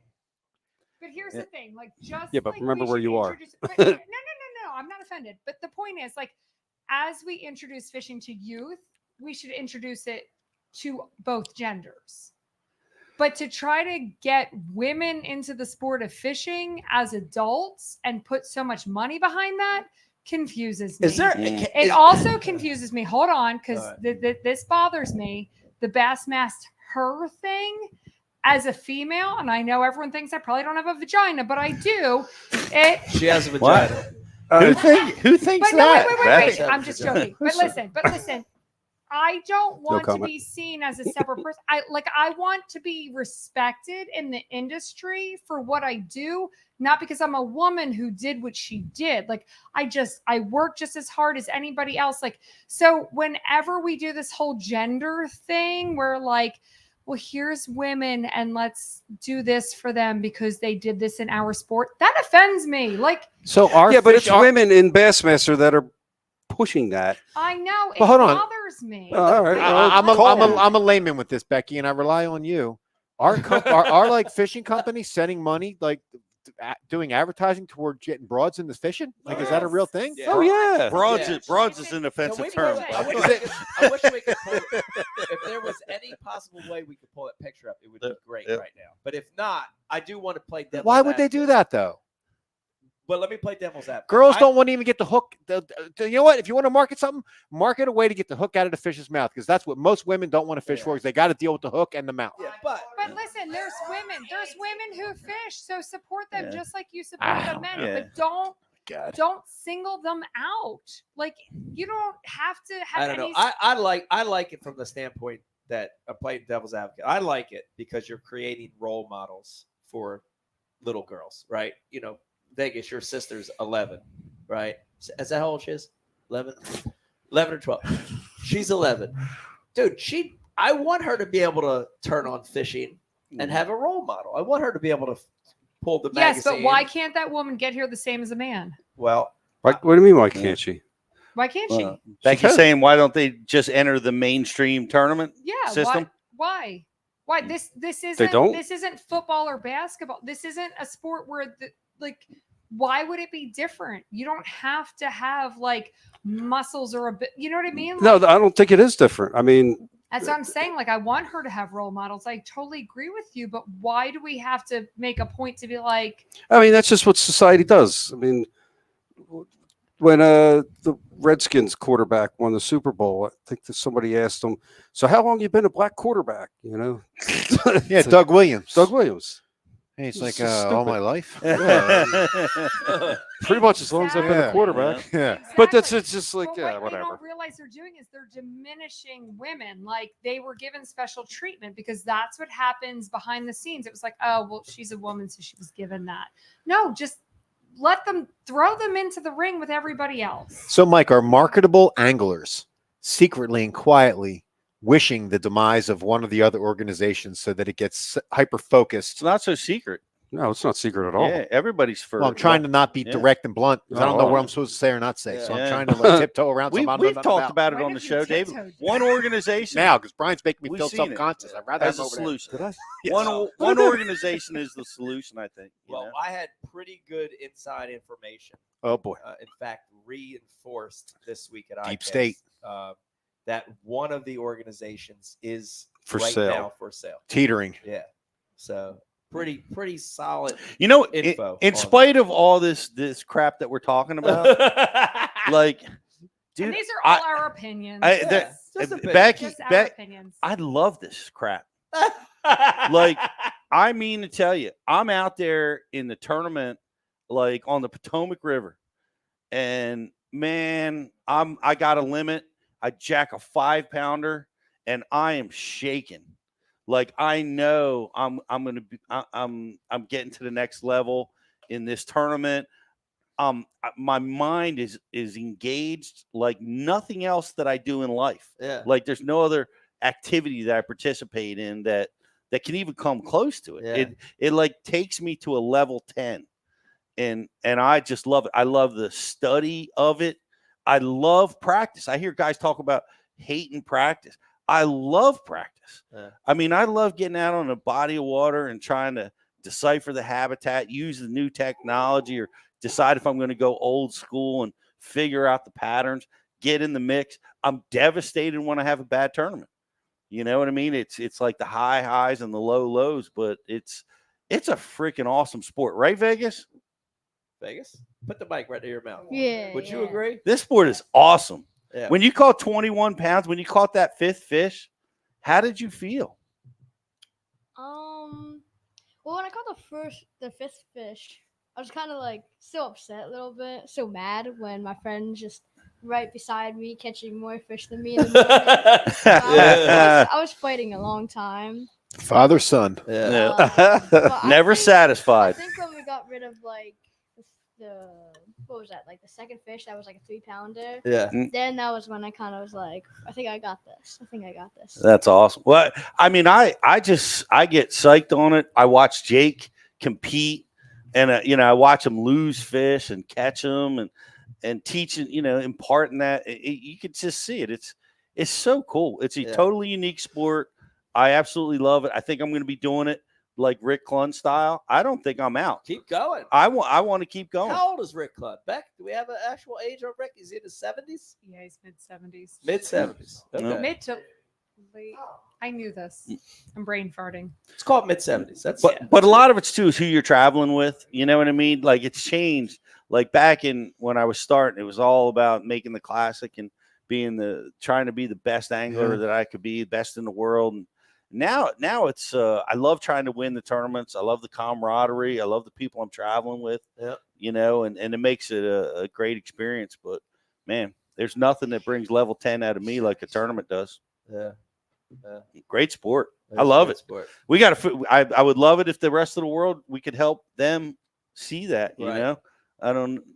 Right. I don't know. Didn't we want a little bit of a reset? People off the water, like stop fishing, get off the water. 21 pounds on Manasquan because maybe like we don't grow it so much anymore. You know what I mean?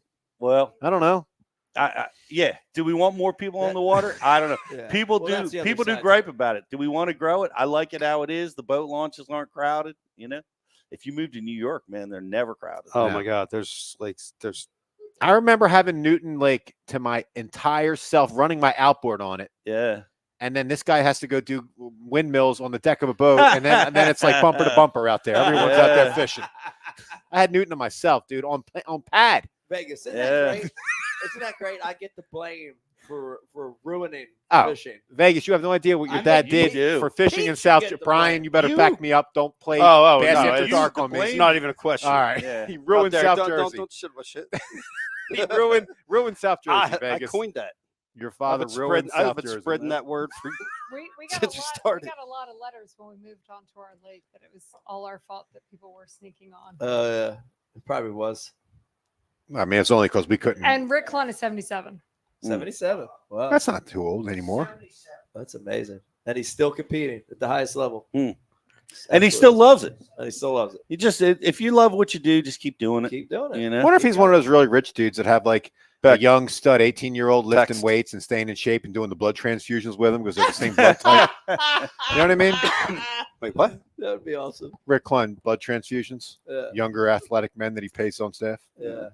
Wondering. Yeah. I don't know. I don't know if that's true or not. I mean, You know what sucks about prove it's not. working with Jake now is like I'm stuck on the weekends again. Man, yeah. I loved it. Like when, I started fishing full time, I got to fish on Monday, Tuesday, and Wednesday, Yeah. Yeah. No. Now Get out there on the damn weekend. I'm out there, Absolutely. man, Saturday and Sunday. Thank God. Pete has to Mixing take it his up. robe and slippers off on a Saturday. Ooh, the world is melting. Pete's smoking jacket gets hung up on a Saturday. That's one of the most iconic night live pictures ever. Was that picture of Pete in the robe? Do you remember that Nah. one? The tiger skin Yes. robe? Yes. Oh, that's so great. That was young Pete with Young blonde hair. Pete. That was a young Yeah, Pete yeah, yeah, with yeah, the yeah. tiger skin robe. I love Still, that one. still very handsome. So good. Yeah, All Pete. right. Yeah. I did want to remind everybody that we literally, when I say literally, Brian the Carpenter, when did you Yes. get off the plane? 6 o'clock. 6 o'clock today. So literally just got back from the ICAST show. For those of you watching and listening that don't know, ICAST is the biggest. Would you say it's the biggest business show in fishing? It of is, course right? it is. All right, so Yeah. flat Earth and Sasquatch was all shit. You weren't doing that. No, hold on. No, we're doing that. We're doing that. But I did want to go around and talk a little bit about what everybody's thoughts were on ICAST. And since Dave left, Bri, start with you. ICAST thoughts, Well, products. it's so I enjoy going back there. Part of it partially is the camaraderie of it. Yeah. Seeing everybody again. And for me, I see them once or twice a year. So it's part that, and then it's always business. When I was with Bass U and be locked in the booth and hustling the whole time. This year was different. Kind of just out there free balling around a little bit. Yeah. Finding connections for Bass After Dark, but I did enjoy it. I felt like there was a lot of new faces. There's a lot of people that weren't there, and I'd say probably 75, 80% of the people I didn't recognize. A lot of new faces. A lot of new faces. Like, went out Thursday night, and I didn't go out Wednesday night or Friday night or Tuesday night or whatever. Yeah. But I did go Thursday night. Didn't recognize hardly anybody. Wow. Yeah. It's crazy. Yeah. That's crazy. Any products that you saw that blew your mind or no? Blew my mind? Yeah. Yeah. Yeah. There was I don't know what the company was, but basically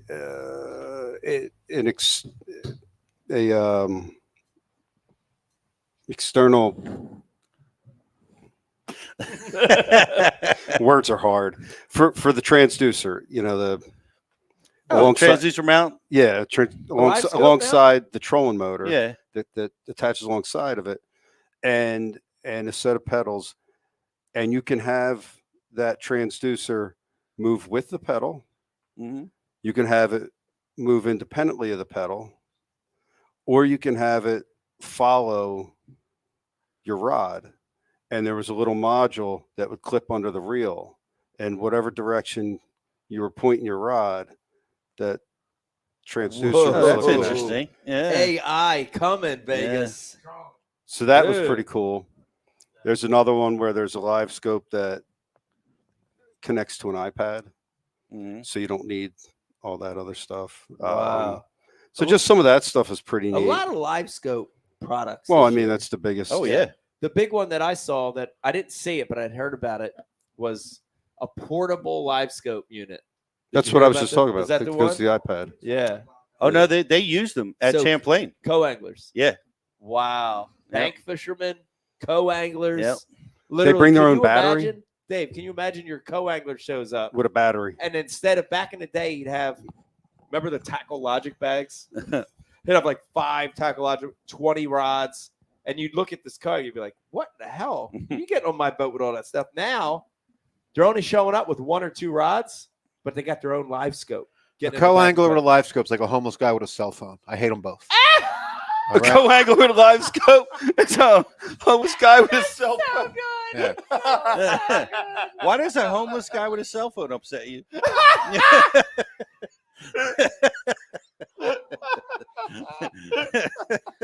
Because the Democrat gave it to him. I mean, is there? Yeah. Is there anything? Could there be anything more? Is there anything more annoying than a co-angler showing up with his own electronics? Oh my God, I Dude, couldn't he's even. got his Right? own- Vegas saw something where they like, what was he able to put like 3 live Oh, scopes? yeah. Oh, yeah, I on a saw that. pole? Yeah. Did you Like see that? Hunter Shryock posted it, I think. Yeah. Yeah, that's crazy. I wish I didn't even come tonight. I did not even know that was happening. Oh my God, Dude, AI's taking Yeah. over, Oh my Dave. God. Everything. The first time I heard it, I was upset like you. I'm like, that's crazy. And but now that I spent so much time with forward facing and I've learned how to use it and how it's effective, it's just like any other kind of fishing. I don't care if he's got it. I don't care now. Like before, I would be like, dude, that's you're Yeah, but Pete, what you if- know, what you're if- snaking me. Pete, did What you if- get the scoop from Justin on his second day on Champlain? Haran. Yeah. Yeah. Oh yeah. You want to talk about that? Yeah. Yeah. We Real quick. Justin, who works for Bass U, a lot of you guys, he handles a lot of our social media stuff. He's a great Oh, yeah, angler, and he fished on the co-angler side, and he got the death draw, that's the bigger issue. Like he don't want to fish no more as a co. He's like he got a live scope draw. He got 2 forward facing guys back to back. It's like getting a bed fisherman. But the one Works, and the guy told him up front, like you're probably not going to catch anything today. Yeah. Well, it was a Did he double edged actually sword. say that?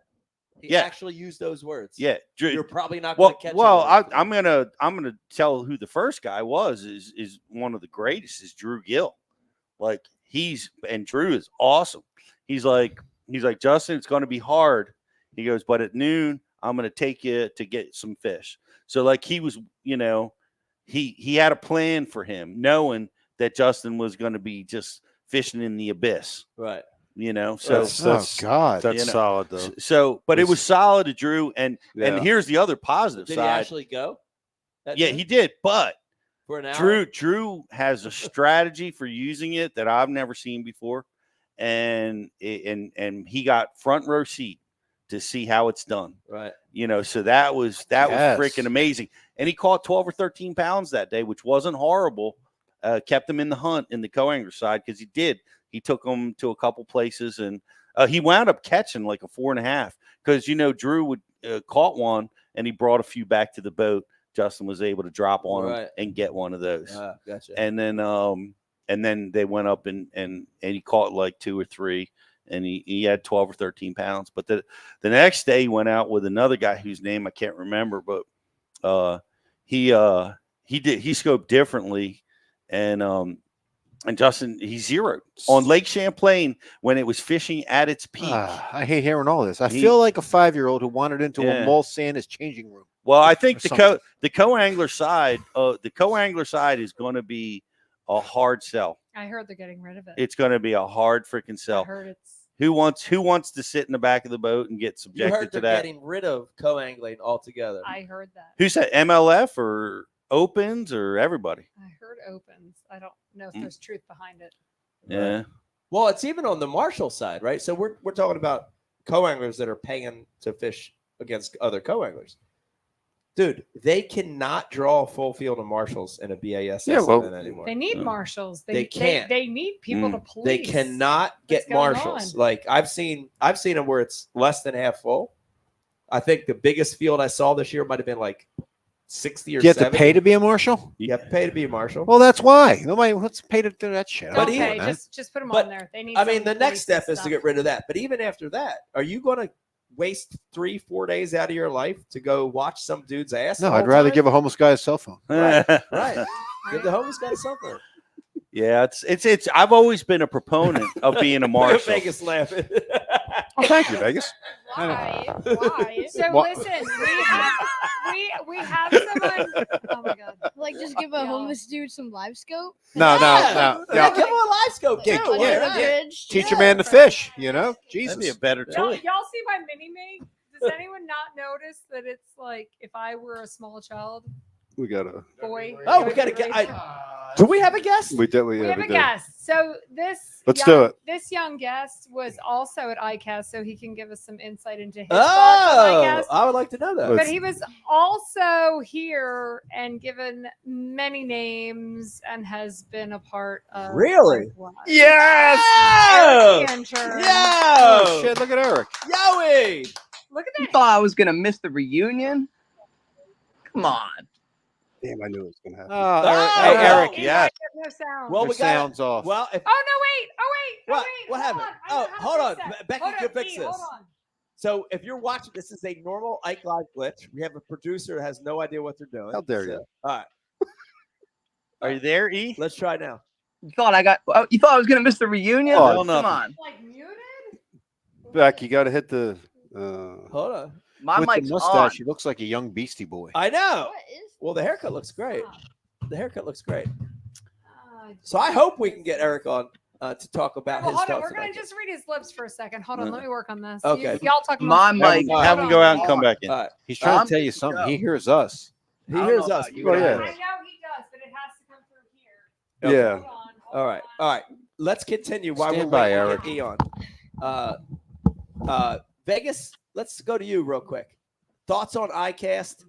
This was your first ICAST. This was actually your first show.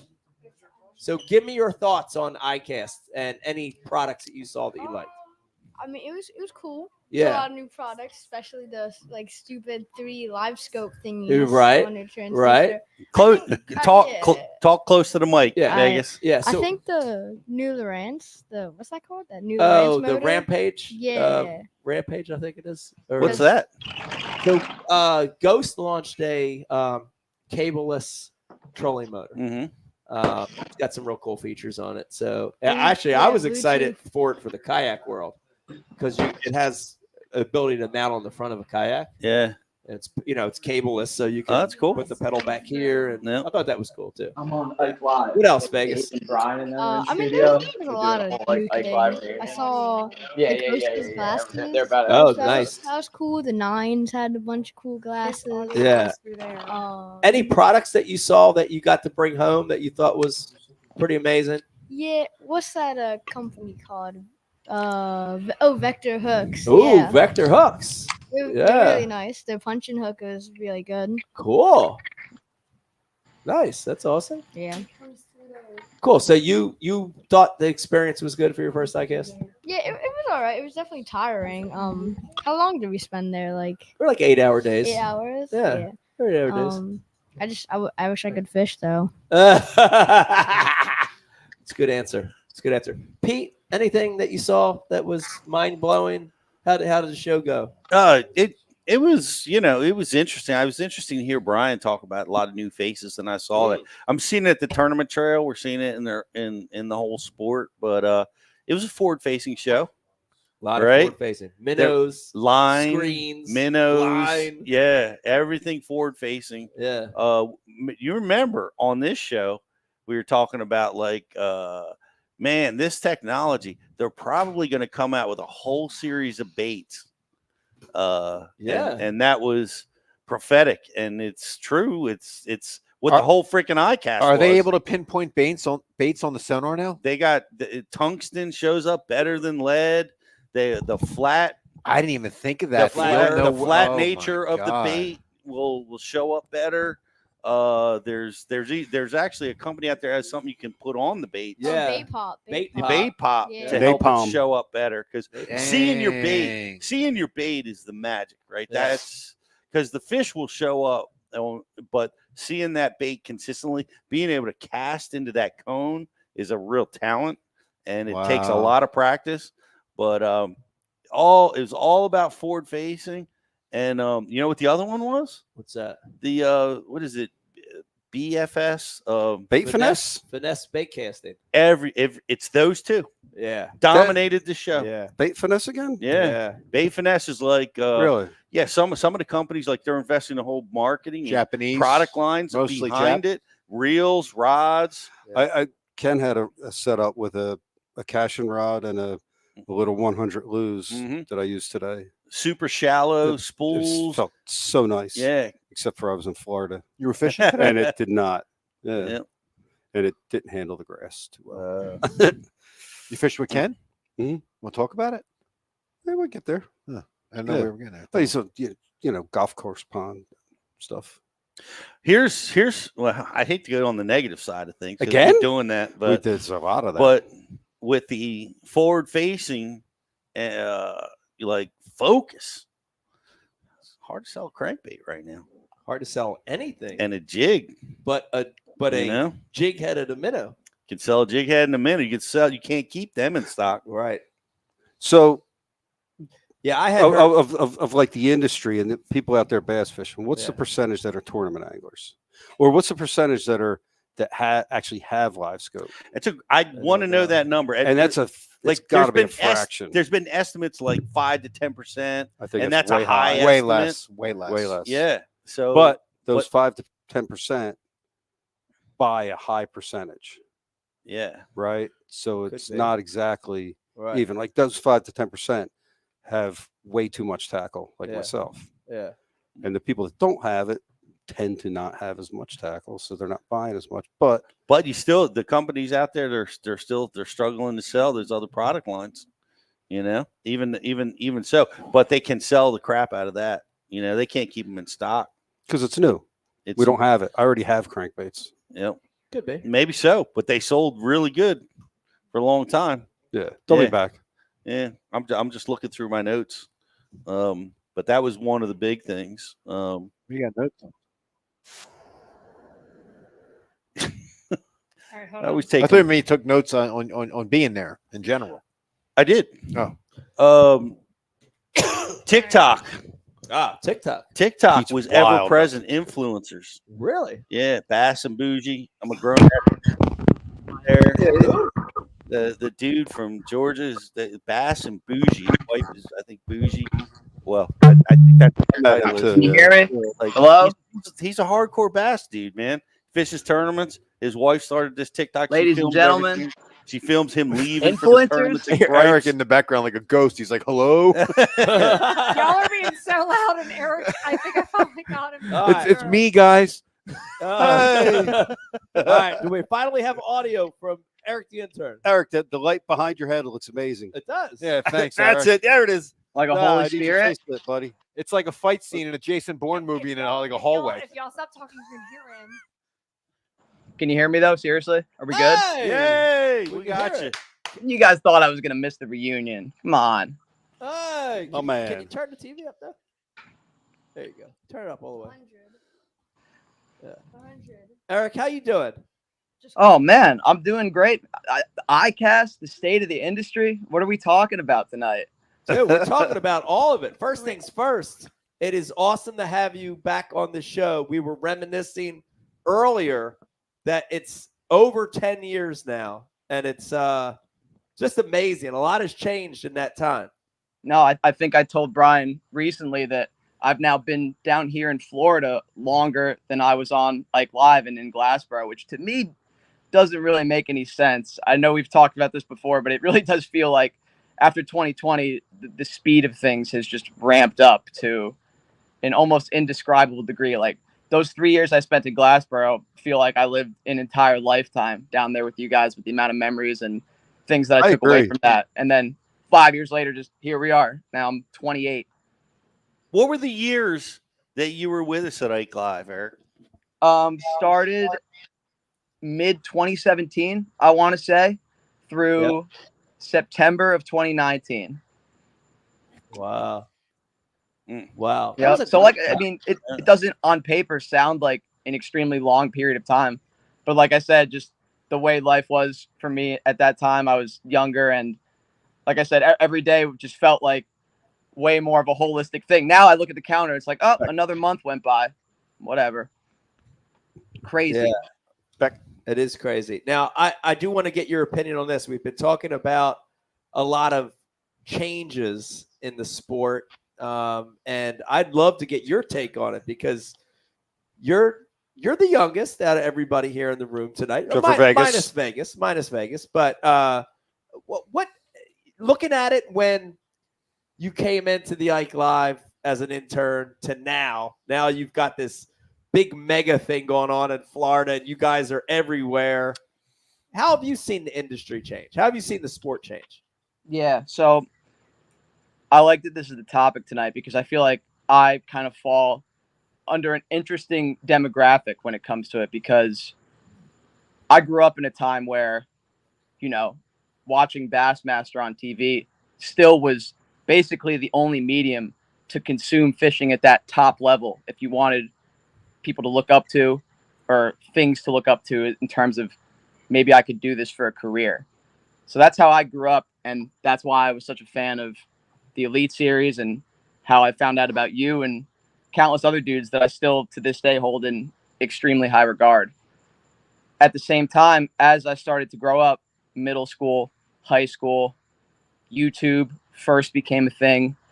Digital cameras that you could buy at an affordable price and take HD video just became a thing.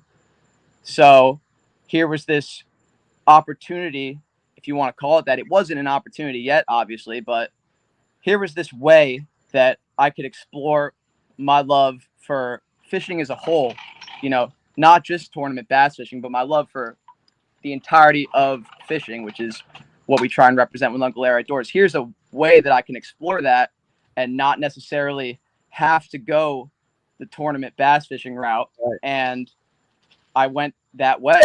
And, here we are to this day. I can actually sit here and say that we're finding some sort of way to survive off of the thing that I would do if, I was homeless on the streets. And we pretty much have been at certain times, as Kai just walks outside right now. Talking to me about this. Kai!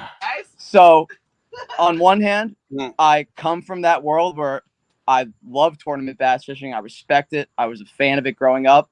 Yeah. But I've also very much benefited from the recent, if you want to call it a shift, just the way the world's going and the opportunities that are opening up for people to make it in different ways. I've benefited from that. We've all have, to a certain extent. Yeah. And I can't say I hate it, because like I said, it's allowed me to, I truly feel like I'm happier at this point in my life being able to fish for all these different species and tell all these different stories than if I just solely focus on trying to make it through tournament bass fishing. And like I said, I love it. Right. I'll still enter any tournament that you throw at me. I love the competition. I love the aura about it, especially those memories I have watching it growing up.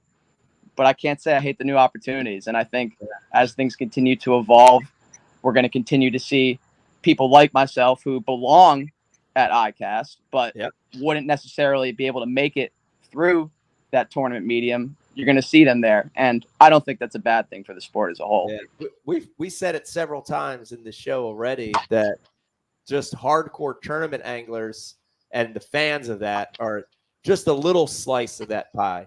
And there's a whole lot of other pieces that are non-tournament related. And I think what you said is perfect because you guys are doing that. Now, I do want to call Eric out on this, Pete, and I got to be honest, and I don't want to throw shade on anybody, but I saw the Uncle Larry guys getting more attention and publicity and excitement and energy and people and crowds than a lot of the touring pros, which is, it says something, I think, about the sport today, That sums it up. It does. It really does. Eric, Dave mentioned something, and I want to get it. And remember, this is Ike Live. You knew I was going to ask you one tough question. And you have to be honest. You can't lie. Right. Dave said in a very eloquently Dave way that the moment that ruined fishing for him was when people started endorsing products, and I get that, right? Because there's a business side to the sport, and it does taint it, and I get that. And Eric, I know for being good friends with you for a long time, that was always something that you wrestled with. How have you and has Kai and Johnny and the Uncle Larry guys, how have you guys handled that shift now of having to almost being forced into a situation where you guys got to do a little bit of that now? I know you were always against it, but tell me how you. But he also grew up here. He grew up here. He grew up here seeing the most, I don't know a good way to say it, Dave. We're endorsers here. You've seen some shit here. Where Deep state. Deep state. He lived in the machine. You lived in the machine. Thank you, Eric. The deep state. Yes. But now, right.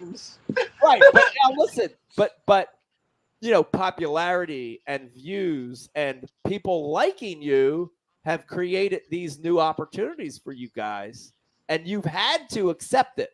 So talk a little bit about that, because I want to know more about it. I want to know too. Yeah. So wait, before I even get into my side of it, Dave, you said fishing was ruined for you when people started endorsing products. So what are you talking about? Like at birth? No, like, all what right. do you mean? So Like no. we've been endorsing products since the beginning of this thing. That's So- always been a Getting that facet. ass, Eric. Look at him trying to fight. Eric, so What do you mean, Dave? Hit him, What are you Eric. talking about? Eric, you know me well enough. Do I ever just throw blanket statements out there without some kind of funny caveat to it? So you must not have been watching earlier. You just got on to shine your stuff, and I get that. I had said No, that. you're right. I was Eric, too busy catching tarpon. My bad. there was some giant tarpon you were illegally holding out of the water, by the way. Great job. But We talk about the 8-pounders we caught. Like that's illegal. Oh man. No. Kai, what's Kai doing? Rolling a joint? What are you doing, Kai? Yeah, look at Okay, here. Say it again. What? I said, what are you over there rolling a joint? What are you doing? I got Taco Bell. Taco Bell. Yes. Sure, Taco Bell. Enjoy, buddy. All right. No, so here we go. Eric, Right? hold on, Eric. No, you I'm asked gonna me be all upfront I about said- it. Eric, hold on. Listen, I'm Eric, gonna give you when my answer, Dave. Eric, when we were your age, they had a scent. It was the best scent ever called Real Crawl, and it was a bunch of ground up crawfish in this oily substance. Well, some dude was like putting it on his line, putting it on his eyelids, trying to sell the product, telling you eyelids, telling you like you need to buy the product because it greases your line real well. It got gross. That's all I'm saying, Eric. If you All right. understood it, if you were alive when it happened, It went too you would far, understand the joke. That's all, is what buddy. you're saying. I wasn't trying to say Okay, the endorsing a Dave. product is bad. So whatever you guys got as a sponsor, I'm not saying you guys are shills for it. Okay. Good Okay, luck. so first of all, I'm now joined by the entirety of Uncle Larry Outdoors. Oh, I heard shit. Dave's on, so I ran outside. As soon as I heard Dave was on, I came busting out. Yeah. And Johnny. So the question is, now that Uncle Larry's, to quote Mike, is getting more attention at ICAST than a lot of the pros are, and we've had to accept certain opportunities with companies. How do we go about endorsing products these days? Yeah, well, And I would point, say, I mean, the point was, like, I know you guys were very anti that, and there's a purity to what you guys do, and I think that people relate to that, like going out with, just because you love the sport. It's your passion. It's your love. Who cares about who's it's just whatever you got in your box. I love that. It's pure. And by default, you guys have to shift a little now, and you just have to, right? Like, how are you coping with that? I guess. Well, I mean, I'll speak for these guys and we can all chime in, but my answer for it is pretty simple. At the end of the day, we've been doing this for a good amount of time now. I mean, 5 years, we've had 5 years to build this thing. And for the longest period of time, we had opportunities to take those low to mid-level deals with companies whose baits, some of them we may like, some of them we may not have. You know how that goes. Yeah. And we never took them. We always just stayed true to who we were, exactly what you just said, doing it for the love of it and the pureness of it, until we were finally able to, blessedly get to a point where we could work with companies and brands that we truly believe in. And they've been open with us that, hey, if there's something that you don't like, you can tell us. There's no problem with that. And those relationships have been built over a long period of time. And like I said, we're blessed to have them. But the only thing I can really attribute that to is what I talked about in the first 3 years of building this thing. And that was not taking those low to mid-level deals, staying true to who we are. And these brands that work with us now, they know that, okay, Uncle Larry's thing is that when people see them catching fish, they know that. They know they're using stuff that is actually going to work, because why wouldn't they be? That's what they're out there to do. So the brands don't want to tarnish that either, because it's not going to be advantageous to them. The more we grow, the better reputation we garner through working in this world, the better it's going to be for the people that work with us. Right. I don't know So if you you want to probably reach out to High Noon, Taco Bell, and the Swiffer behind you. I definitely would. Taco Bell's got some big, deep pockets, man. What did you say? Taco Bell, man. Oh, Taco Bell's Taco got Bell would be deep awesome. pockets. Like, that's, if it weren't for Taco Bell, none of us would be here. So they really Yeah. keep it going. I need a Taco Bell wrap truck. Like, that's what we're talking about. Like, this is the sort of stuff. Like, we do it anyway, so we might as well get paid by them. Like, that's like Z-Man kind of. Like, I could visualize the commercial now. You guys go out and film. You get all that crazy footage, that really cool low angle stuff. And then when you catch a fish, the Taco Bell gong rings. Dong. This could be amazing. Yeah. I gotta say, I want to chime in. This is like Mr. Eric the Intern. That is. No, I know. This is how he handled. Look at how he like coiffed his hair. Yeah. He No, I know. handled that Glorious. question with maturity. I know. The only thing we're missing Yeah. is a suit. He looks like he's Yeah. ready to handle his first case for the No, Goldberg and Bluestein hey, and with his mustache and his hair. listen, in all seriousness, though, I want to shout out the shirt I'm wearing too. This was as soon as I got back from ICAST, I saw this in my mailbox, and it was from someone that you guys know, Nolan Miner, just someone else who I've met through fishing. And this goes back to what I was talking about earlier, because like even seeing that shirt in my mailbox is just another example of like a positive friendship and memory that has been made through something that I've loved my entire life. And like I said, we've been a major benefit of this newer side of the industry. So just for the older generation or the people that may have doubts about where we come from with this stuff and where we fit in to everything, just remember stuff like that it's really creating a positive tidal wave of momentum for fishing as a whole, I would say. I was saying that earlier, when an hour ago or something. Just that was one of my biggest takeaways from ICAST was, seeing you guys and where you're at and all the other, just how big that group's grown with DCAM and Hood and all the other guys I met there. It's just, and they're just all positivity and everybody out just fishing, doing their thing, supporting each other. It's cool. Yeah. Good stuff. That is good stuff. Hey, Eric, how's the mustache working with the ladies? You got a high ratio with that? I don't know. Ask them about my ICAST performance. with what? He said, John, "How's how's- the mustache work with the women?" Uh-oh. Did Eric find a lady at ICAST? The mustache wasn't even there at ICAST. Yeah, no, I've had a couple extra days here. Nice. Back from the show, out on the water, 100-degree heat. I think he avoided that. Yeah, that's all right. That was a good avoid. No, they don't want to comment on it. And- They're sparing me. They're sparing. What? He had a girlfriend from the next town over. That was more baby dick anyway. This does not make sense. See y'all grow up and find some ladies and To What do you ruin mean? everything you got going on. Tell Ike Live about the trip that you just got back from post ICAST with your Me? girlfriend. Yeah. Oh yeah, we went python hunting with Dead Crab. Carl set it up with Hood Fishing and Mac Hoover. So we all went out python hunting down in the Everglades. We saw a wild panther. It crossed right in front of us. Wow. So Johnny we got got some the footage video of of that. My girlfriend caught like an 8-9 foot python with her Whoa. hands, Wow. which I learned something that night. That was a little crazy. And we caught like 12, 13 snakes last night. So I'm just getting back from the Everglades a few hours ago. Did you guys harvest any meat? I'm so impressed.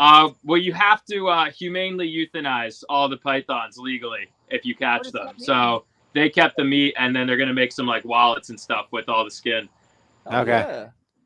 Becky Dang. would be interested in the Yeah. wallets. I'm down for what. Oh, all the girls were way out hunting the guys last night. It was crazy. Like I think they like pythons and snakes too much. It kind of freaked me out. Grabbing snake. Joe, you got to coin that shirt right now. Grabbing snake. Oh, I had a fun game too. I'm wearing the Mario shirt tonight. We're all kind of swagged out, but I was wondering like which Ike Live personas are which characters. Oh, we were saying Toad is definitely Vegas. Like he's like a mini Mario, and Brian's Goomba because he's all like, "Rah," you know, like. That's so white, dude. You know, I've been the most positive one tonight. most positive guy. Yeah, you are, dude. You are, dude. Like, no, keep going. That was so good. It was like the best What do you part. say? She said, "Keep going." Oh, keep going. Okay. Well, Bowser has got to be Pete, right? Just like a big bopper. I mean, by default, Ike's Mario. Yeah. And then by default, Becky's got to be Peach.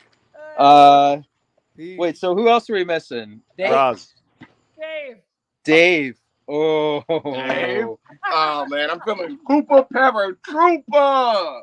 Or the big bullet. Or the big bullet. Just trucking everyone in his sight. Like no one, his opinion's gonna truck yours. His persona's gonna truck yours. I like the bullet. I think No, that's Dave. Yeah, it's Dave. That's Dave. Well, thanks, guys. That's awesome. That's pretty awesome. That was pretty awesome. You know, Eric, you have to connect with Ben Friedman, the old Barstool Outdoors guy, because he's down there catching python, right? Yeah. Yeah, he catches python. He's grabbing snake. He's grabbing snake. Eric wasn't catching python. The other guy was. Johnny You was. remember him, don't you? Yeah, no, I wasn't doing the pythons. That's all. They're talking about the old Barstool guy. Oh yeah, that was OG. the first guy I ever saw python hunt on YouTube. Yeah. He's the man. But we didn't go to any of those spots in particular. But he went to some old NASA facility. There's still rocket ships in the Everglades. Everglades are a weird place. There's like all sorts of hidden tunnels and roads and everything you can go down. Well, you that guys old got to get down there and grab one of these things. It's so that old hey John, that old NASA building. You went down the rabbit hole of all the Satan stuff going on there, right? Like the Satan worshiping going on at that NASA facility. What the? I know what you're talking about. I've never been to the NASA facility itself, more out of fear of that. I feel like that's why it attracts so many big pythons, though, Dave. That's like No, I'm with you. I watched a guy go through that place. It's absolutely magnetism. creepy. it's you could apparently see it by helicopter, but I don't know how to get there by car. Otherwise, I'd go check it out. Yeah, no thanks. Drag back some ghouls from there, dude. Don't do it. This is unbelievable, dude. I know. No, But you I'm guys not- got to get in studio together more. This is electric. Thank you. Dude, how do you I appreciate you popping it. execute a python? with a hammer. Or, Yeah. Take their How head do you, off. how do you humanely Yeah. end a Cut their head python's off. life? How do you hunt a python? Oh, you so you jump grab on it by the back of the neck, like that, as close as you can. My girlfriend got bit really bad in the leg, but she's fine. Savage. Yeah, she's a savage, really. And but then you grab it by the back of the neck. If they're big, you kind of have someone spook it and like get in front of it so that it's distracted, and then humanely euthanize it. It's a little gruesome, but you can either cut off the head, but that's not any fun because then you can't take cool pictures. You pop it, or you kind of like poke its brain with something.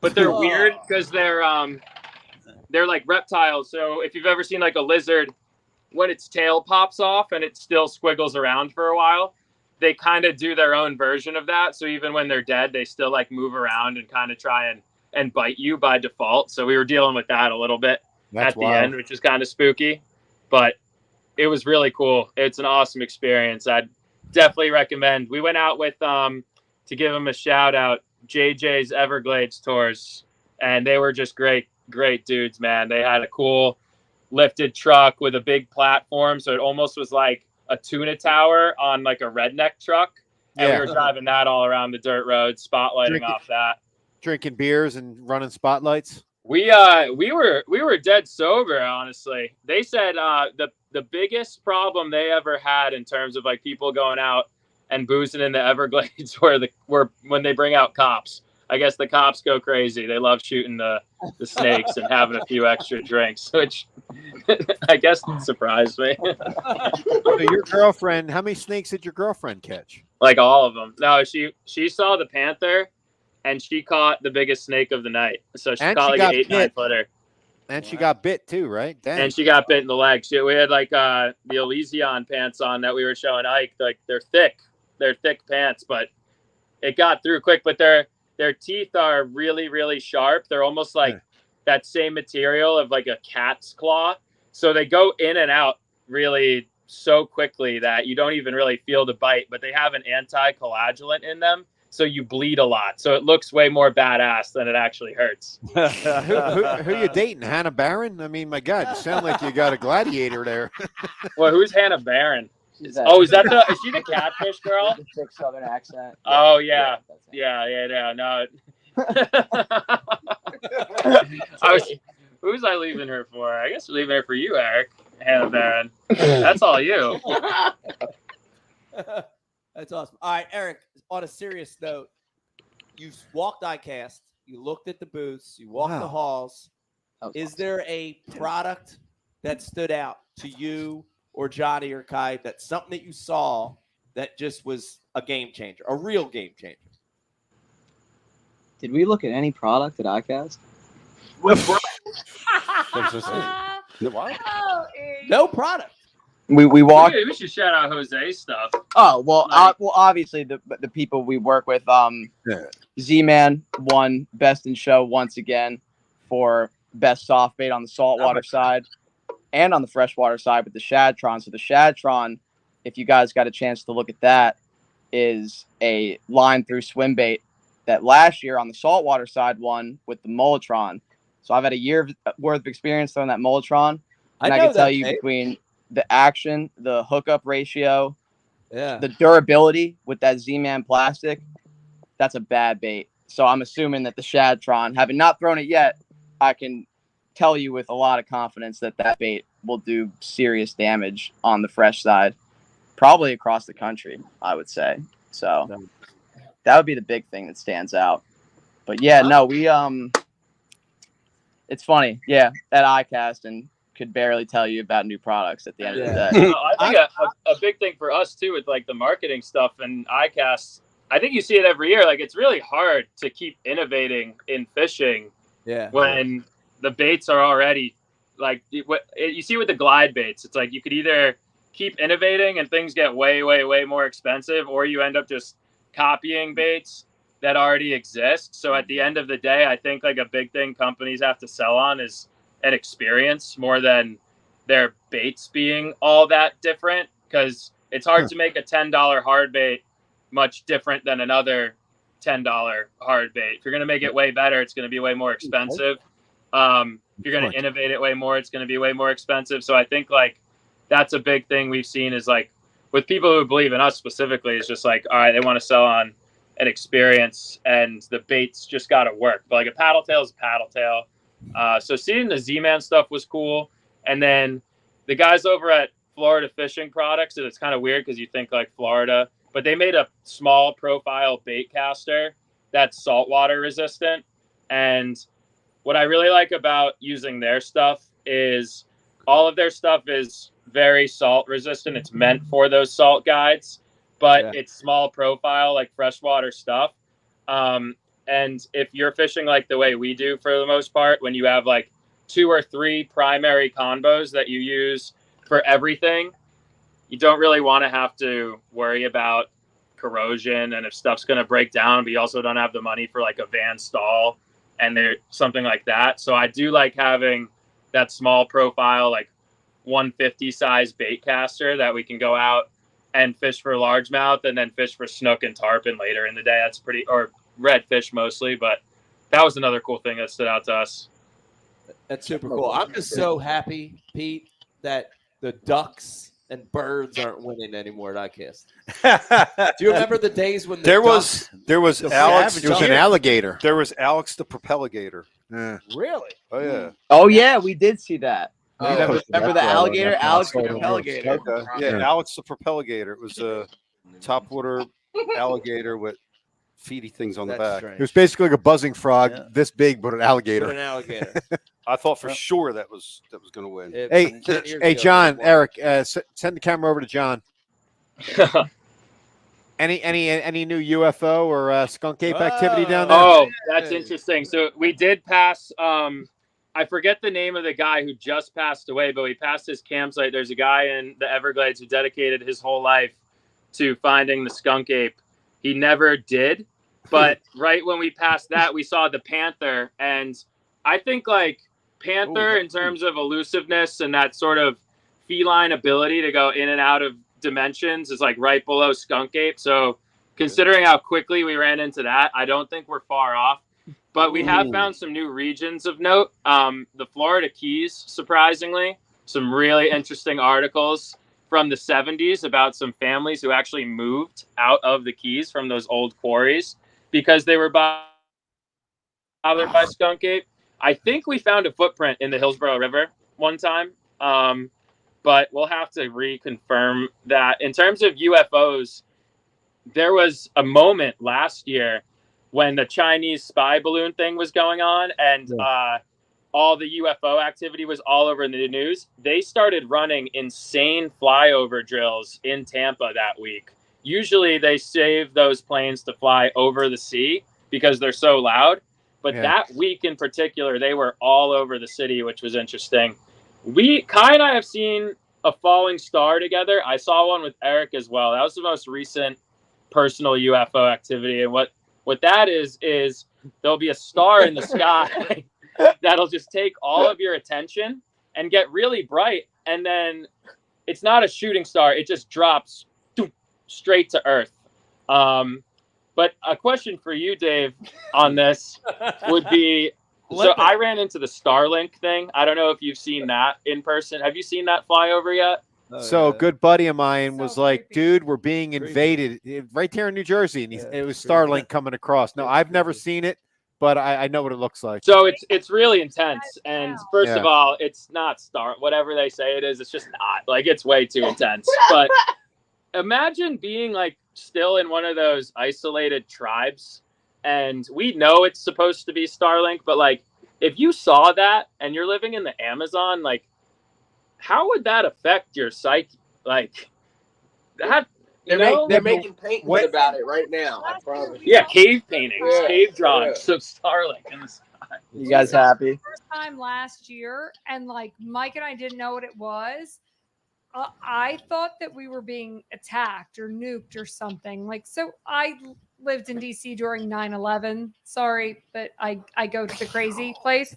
But Vegas was like, oh, that's Elon Musk. And I'm like, what do you mean it's Elon? Oh, no way. Vegas knew. Vegas knew, and we didn't. On the same night, we saw one of those crazy stars crash Same night. Same night. Yeah. And so I was like, and we had no reception where we were on the beach. We're just at a bonfire, and I was like, we're going down.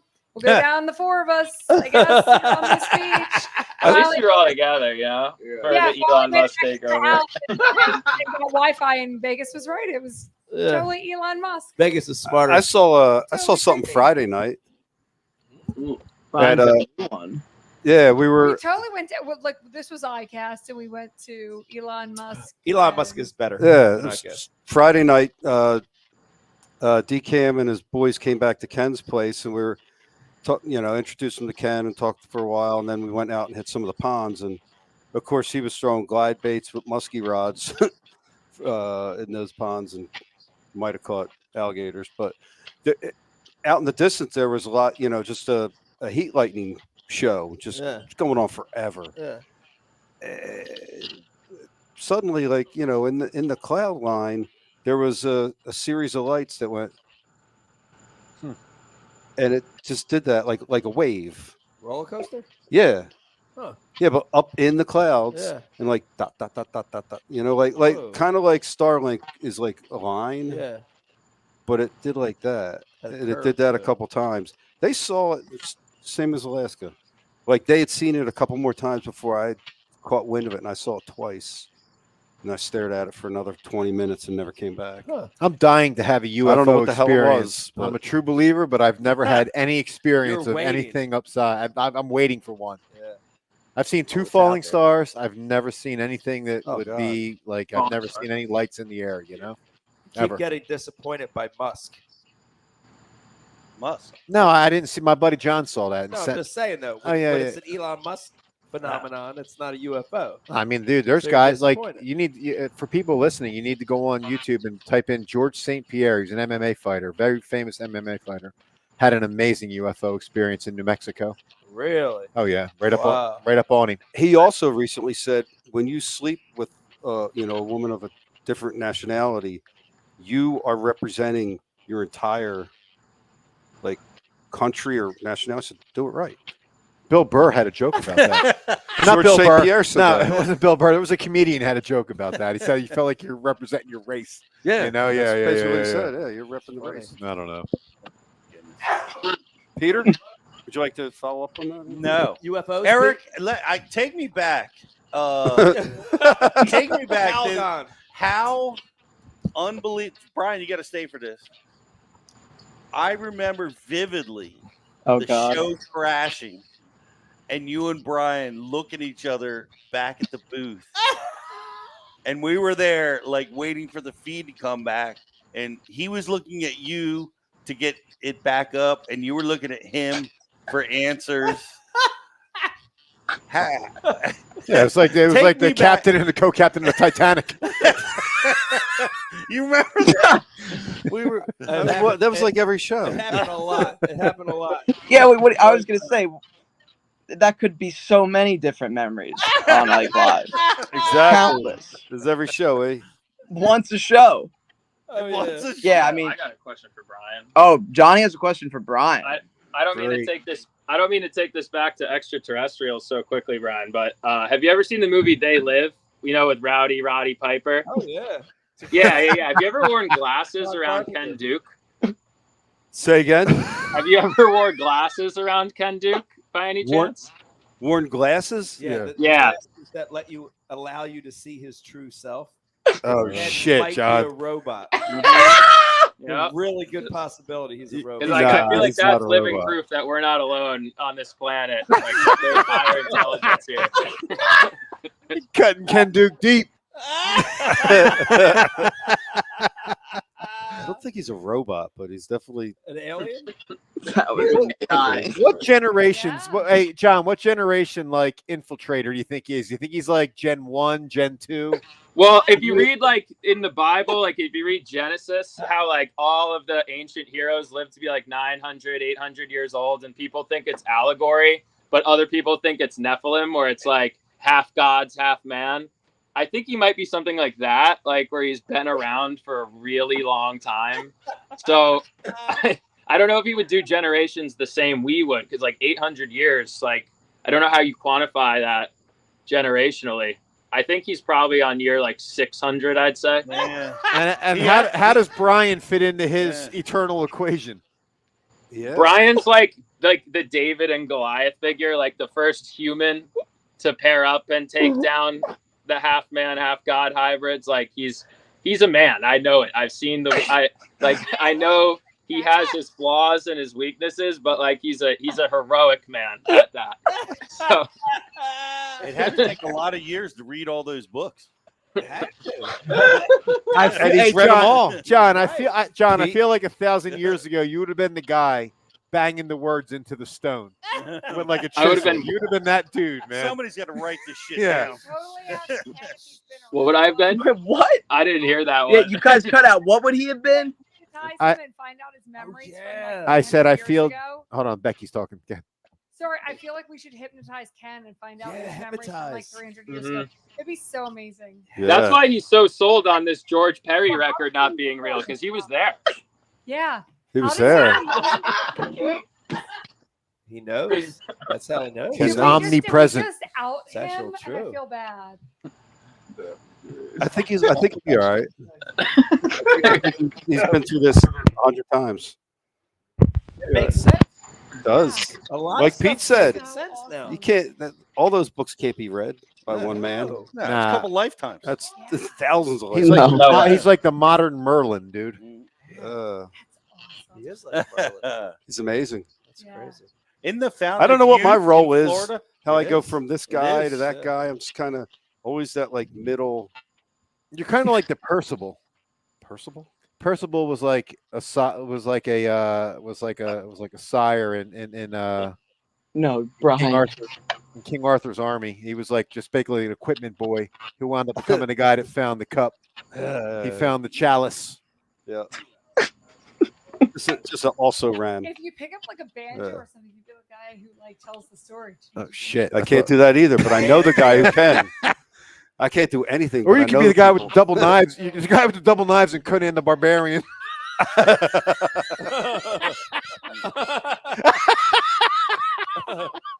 I wish everybody knew that one. That would be amazing if everybody knew who that was. That would be my best joke ever on this show, dude. Becky, are you able to bring stuff up?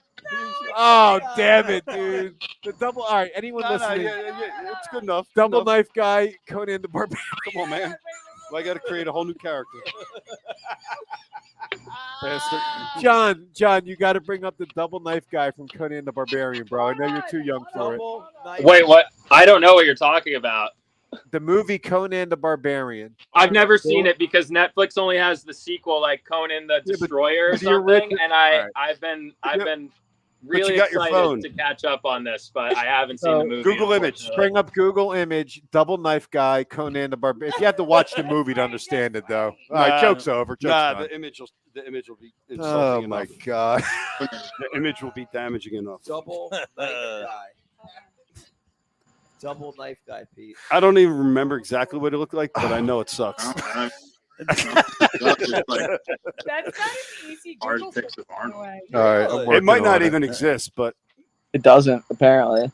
I just find Arnold Schwarzenegger all over the place. Dave planted it. Yeah. Wonder what's- I'd be back. You got to go, Conan. I'll get it. I'll get it. No big deal. I'm sorry, guys. I brought a joke into this. Yeah, I put it know. up and I'll put it up. All right, so Yeah, listen. what do you- Eric, Johnny, Kai, we thank you so much for being on. Yeah. You guys are awesome Yes. sauce. We love you. Love you guys. And, Definitely miss you guys. Yeah. Miss you guys. Double knife guy. Gotta move to Tampa. Oh, we miss you guys too. Hopefully, we can all get together and Becky, man, we got to run that last in studio back at some point. That was an amazing time, and we just appreciate all the continued support from you guys. It really means the world. Thank you guys. And we'll continue to Great do to you see you proud. all. Later, guys. All the best, guys. Keep doing it. All right. Thanks, guys. We always have bunk beds for you. Yeah, we do have bunk beds. Dude, that was nice seeing those guys. Yeah. They're so special. Did Kai's you find the freaking double awesome. He's awesome. double knife guy? 'Cause He's funny. Dave, it's not coming up. I'm going to have him in 9 seconds. Oh, I'm on IMDb. I'm going to get it off of that. I mean, all I got is like this weird guy. I don't That's No, not I'll get it. Wait, I'll is get that it. Double Knife Guy? Put that back up. I'll get Double Knife Guy. Don't worry about it. I think that was him. Real quick, why Dave's looking for this? We digress. I don't even know what our topic is now. I know, but I did want to chime in on my ICAST pick real quick. 'Cause Yeah, I know we only got we haven't 5 heard minutes from left you. here of the show. Pete, was amazed. Becky allowed me Who's like coughing to death in the background? 30 minutes on. You are Thursday. a tackle junkie. I'm a tackle junkie. You love this stuff. So I had 30 minutes on Thursday, and I was literally trying my best to be like to see, right? And there was the forward-facing stuff for sure. It's a lot of jig and minnows. But Becky will tell you, my pick, and I won't even call out a brand for what blew me away, are the kayak companies coming out with hybrid kayaks. I saw a lot of that. Yeah, a lot of them. 3 or 4 companies. Yeah. Where when you look, You got front decks you can stand on. It was sitting down there, Dave. You'll appreciate this. So kick it. You know the kayak, the whole kayak thing, right? Yeah. Basic kayaks, and then we got into Hobies, and we're like, you're like, how could it get any better? How's it get better? Dude, 3, 4, 5 companies. I walk past it. I'd be like, I would stop and I would look at it, and I'd be like, what is that? Because when I looked at it, it was part crawdad, part kayak, paddleboard, part paddleboard, part bat. Yeah. There are these hybrid kayaks. They're calling them kayaks, but I don't even know if that's the right word. Dude, you can mount front motors on them, back motors, 2 power poles, freaking graphs, lights. They're unbelievable, dude. Wow. And I'm like, think back, and I'm like, this is what we were doing to crawdads 30 years ago. Yep. Like it's the same Exactly shit. the same. What do they run, like 7-8 grand? No, that's the crazy 20? So no. So the one that won Best of Show, which is by Wilderness Systems, is now not with the motors. I'm talking about the standard package, right? $2 grand. Dang. Pretty good Cheap, price. cheaper than a Hobie. Yeah. One person. One person. All the ones I saw were one person. They were between 12 and 14 feet. So bigger than the I mean, crawdads. the big thing in Florida now are these boats that are just these like V-hulls that look like they're like crawdads, and they have a deck on the back, and everyone's just center console, one person in there, and ripping around. Dude, they're huge, Oh, man. yeah. That's all the influencers that fish Florida Oh, are in those boats, man. Get I forget what anywhere, it's called. drafts, anything. Yeah, man. It's Yeah. like maybe like an 8-inch draft. Yeah. Like it's So nothing. I was impressed by that. No, they're movement, outboards. you know? Very cool. I think it's cool. I think it's going to open up a lot of people fishing. Now the purists were not happy about it, which is kind of funny. What, the kayak purists? Kayak purists, like the paddlers. Paddlers. That's not kayak fishing. They're going to put regulations That's on not it. a kayak. Yeah. A lot of those guys. Well, But there's something to be said for that. there is. There should be, human propulsion only, and no forward facing, no there trolling motor. There should probably be a no forward facing league. Sorry to jump. Mike, will that happen in standard bass fishing? Is that coming? No. Bass After Dark Thursday night. I mean, there was a lot of chat between guys earlier in the year, and then it got quiet again. So I don't know. Why'd it get quiet? Don't know. They can't ever organize. I fielded 2 or They 3 just can't do calls. Actor who from ran guys, Double Knives and in then Conan the Barbarian. it just kind of double knife. He did it Double- into his mic. Double Knife Guy. Double Knife Guy. Conan the Barbarian. Original movie. Early Arnold. The original Arnold. I'm doing this quietly. Double Knife Guy. I'm doing this Original quietly Arnold. so nobody can hear it on the podcast. This is the original Arnold Schwarzenegger. Double Knife Guy. What the? Just whispered that right into the microphone. We're going to be able to go back and edit this part out just so this is its own standalone. You like cupped it around the microphone Double and Knife whispered Guy. that shit. Conan Arnold. Yeah, make a note. It Yeah, hurts. It hurts. make Stop. a note. It hurts. I can't even see, and now my eyes are watering. Yeah. All right, Dave, here's the thing. This would be a great way to go out. It is 11 o'clock, so we really need this image. Can we No more. It doesn't Why are you exist. looking? I had a celebrity sighting. You did? I did. At the Like airport? beyond the TikTokers at ICAST. How dare you call them Really? celebrities? I'm at the airport waiting for my flight, and I got my earbuds in. What's that? Orlando or Orlando? Philly? Okay. You know, it's a mob scene there. Everybody's vacation, going home, coming. Can we get a hint? And he's from Jersey. So I am Bruce Willis. No, both Bruce good guesses. Springsteen. So I'm sitting there listening. I'm listening to my audiobook like we were talking about, trying to engage, and I hear like old school like ghetto blaster like coming through the airport. Like, who has the balls to have a box blasting LL Cool J blasting through the airport? And I got offended. I was like, I'm trying to listen to improve myself, and I'm listening to improve myself. And I'm like, that's just, and I'm not even engaged. I'm not even looking. I'm just like taking notes on what I'm listening to or whatever. And finally it gets louder and it's right in front of me. And I look up and it's Tracy Morgan. Get out of here. Yep. Honest to God. He was with a boombox? But on his lap. It was all rap. I don't know who it was. It happened Was it so being fast. filmed? I know. It just he had an entourage of 30 people behind him, and he was sitting in a wheelchair. They were pushing him. He's jacked up from that car accident. And he had his box on his lap, and it was just blasting out the airport, and his whole entourage just moved right That's through awesome. moved right through the airport. Wow. Wow. I think celebrity Dave, sighting. do we have an There you image yet? Did you recognize It's the Conan Tracy the Morgan? Barbarian 2, by the way. Did I I'm close. I'm close. Did I recognize him?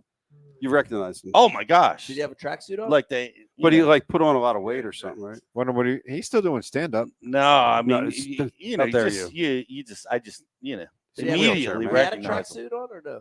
I don't recall. I don't recall. He just But he had was a like, boombox. he was from me to Dave. Like he was like right Wow. there, So Wow. it was I didn't know what the appropriate move was. Like I wanted to film it and shoot it. And I'm like, I get pissed off when people do that to me, It's all the time, right? Anyway, that was my celebrity. That's a cool sighting. Yeah, that was pretty Super cool. cool sighting. The other cool sighting was in our booth across from us was the South Carolina fishing game. Yeah, I saw that. And they had a video of filleting bass. Yes, I saw that. Running on a loop. That.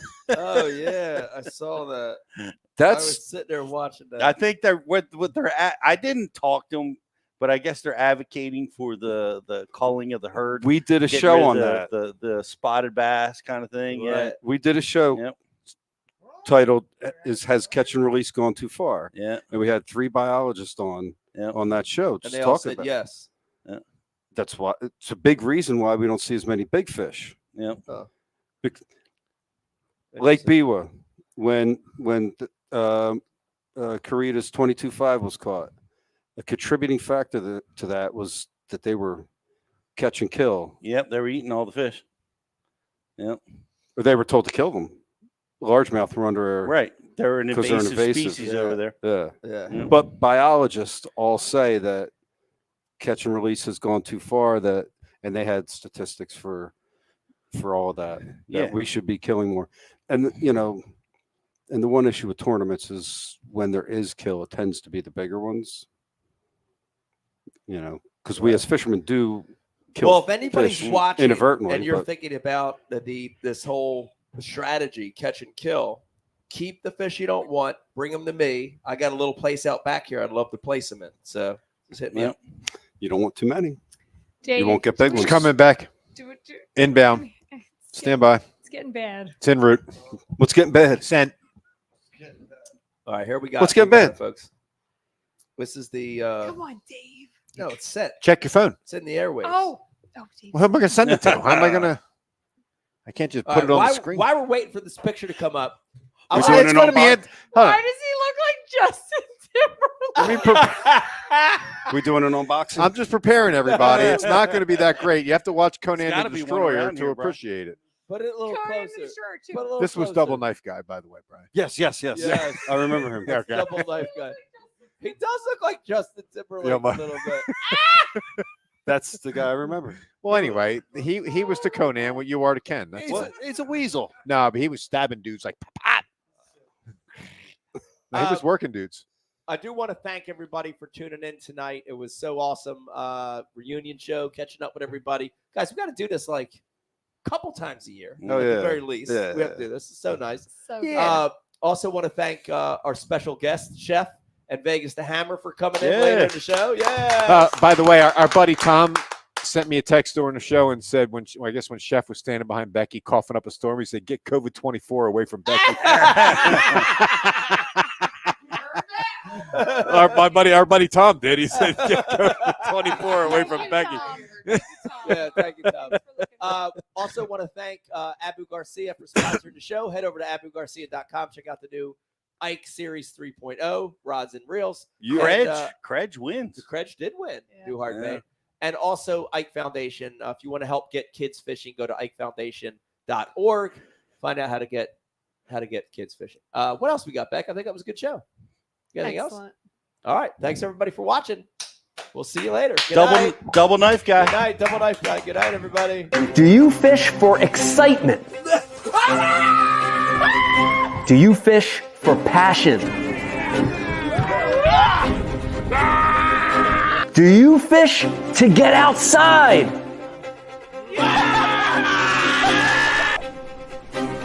Or do you fish to win? Abu Garcia for life.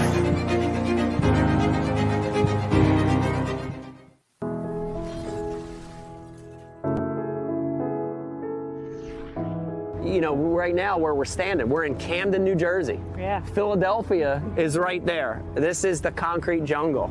And, you know, a lot of those kids, as they grow up, they don't fish. It's interesting because they're surrounded by water. You know, the Delaware River, the Schuylkill, ponds, city park lakes. But they don't have the influence to cast, to fish, to have a rod and reel. And that became our focus, you know, is to target kids in what we call non-traditional areas, you know, urban areas, city centers, where the population's high, and let these kids have an experience. You know, it's amazing. I mean, some of the experiences we've had, whether it's Central Park in New York City, here in Camden, other parts of the country, even just casting. Yeah. It's unbelievable to see it, isn't it? Yes. It's unbelievable. Yes. And you know, you see these kids have this experience they've never had, and they light up, you know? The big thing, I think, for the Ike Foundation is we're not saying we want all these kids to become professional anglers. No. It'd be great if some of them did, but we want them to have that fishing experience because it ties them to so many other positive things. The outdoors, nature, conservation. Ecology, you know, all these amazing things in life that maybe they wouldn't have been exposed to any other way. We're trying to help with that. So it's important. It's important for us. Yeah. We're proud of it.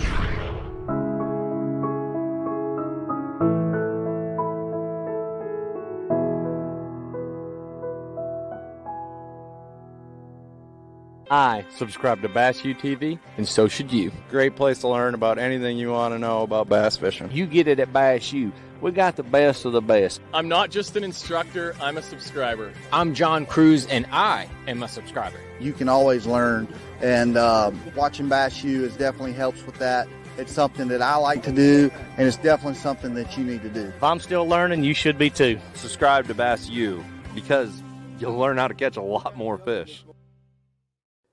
Ike Live, brought to you exclusively by Abu Garcia.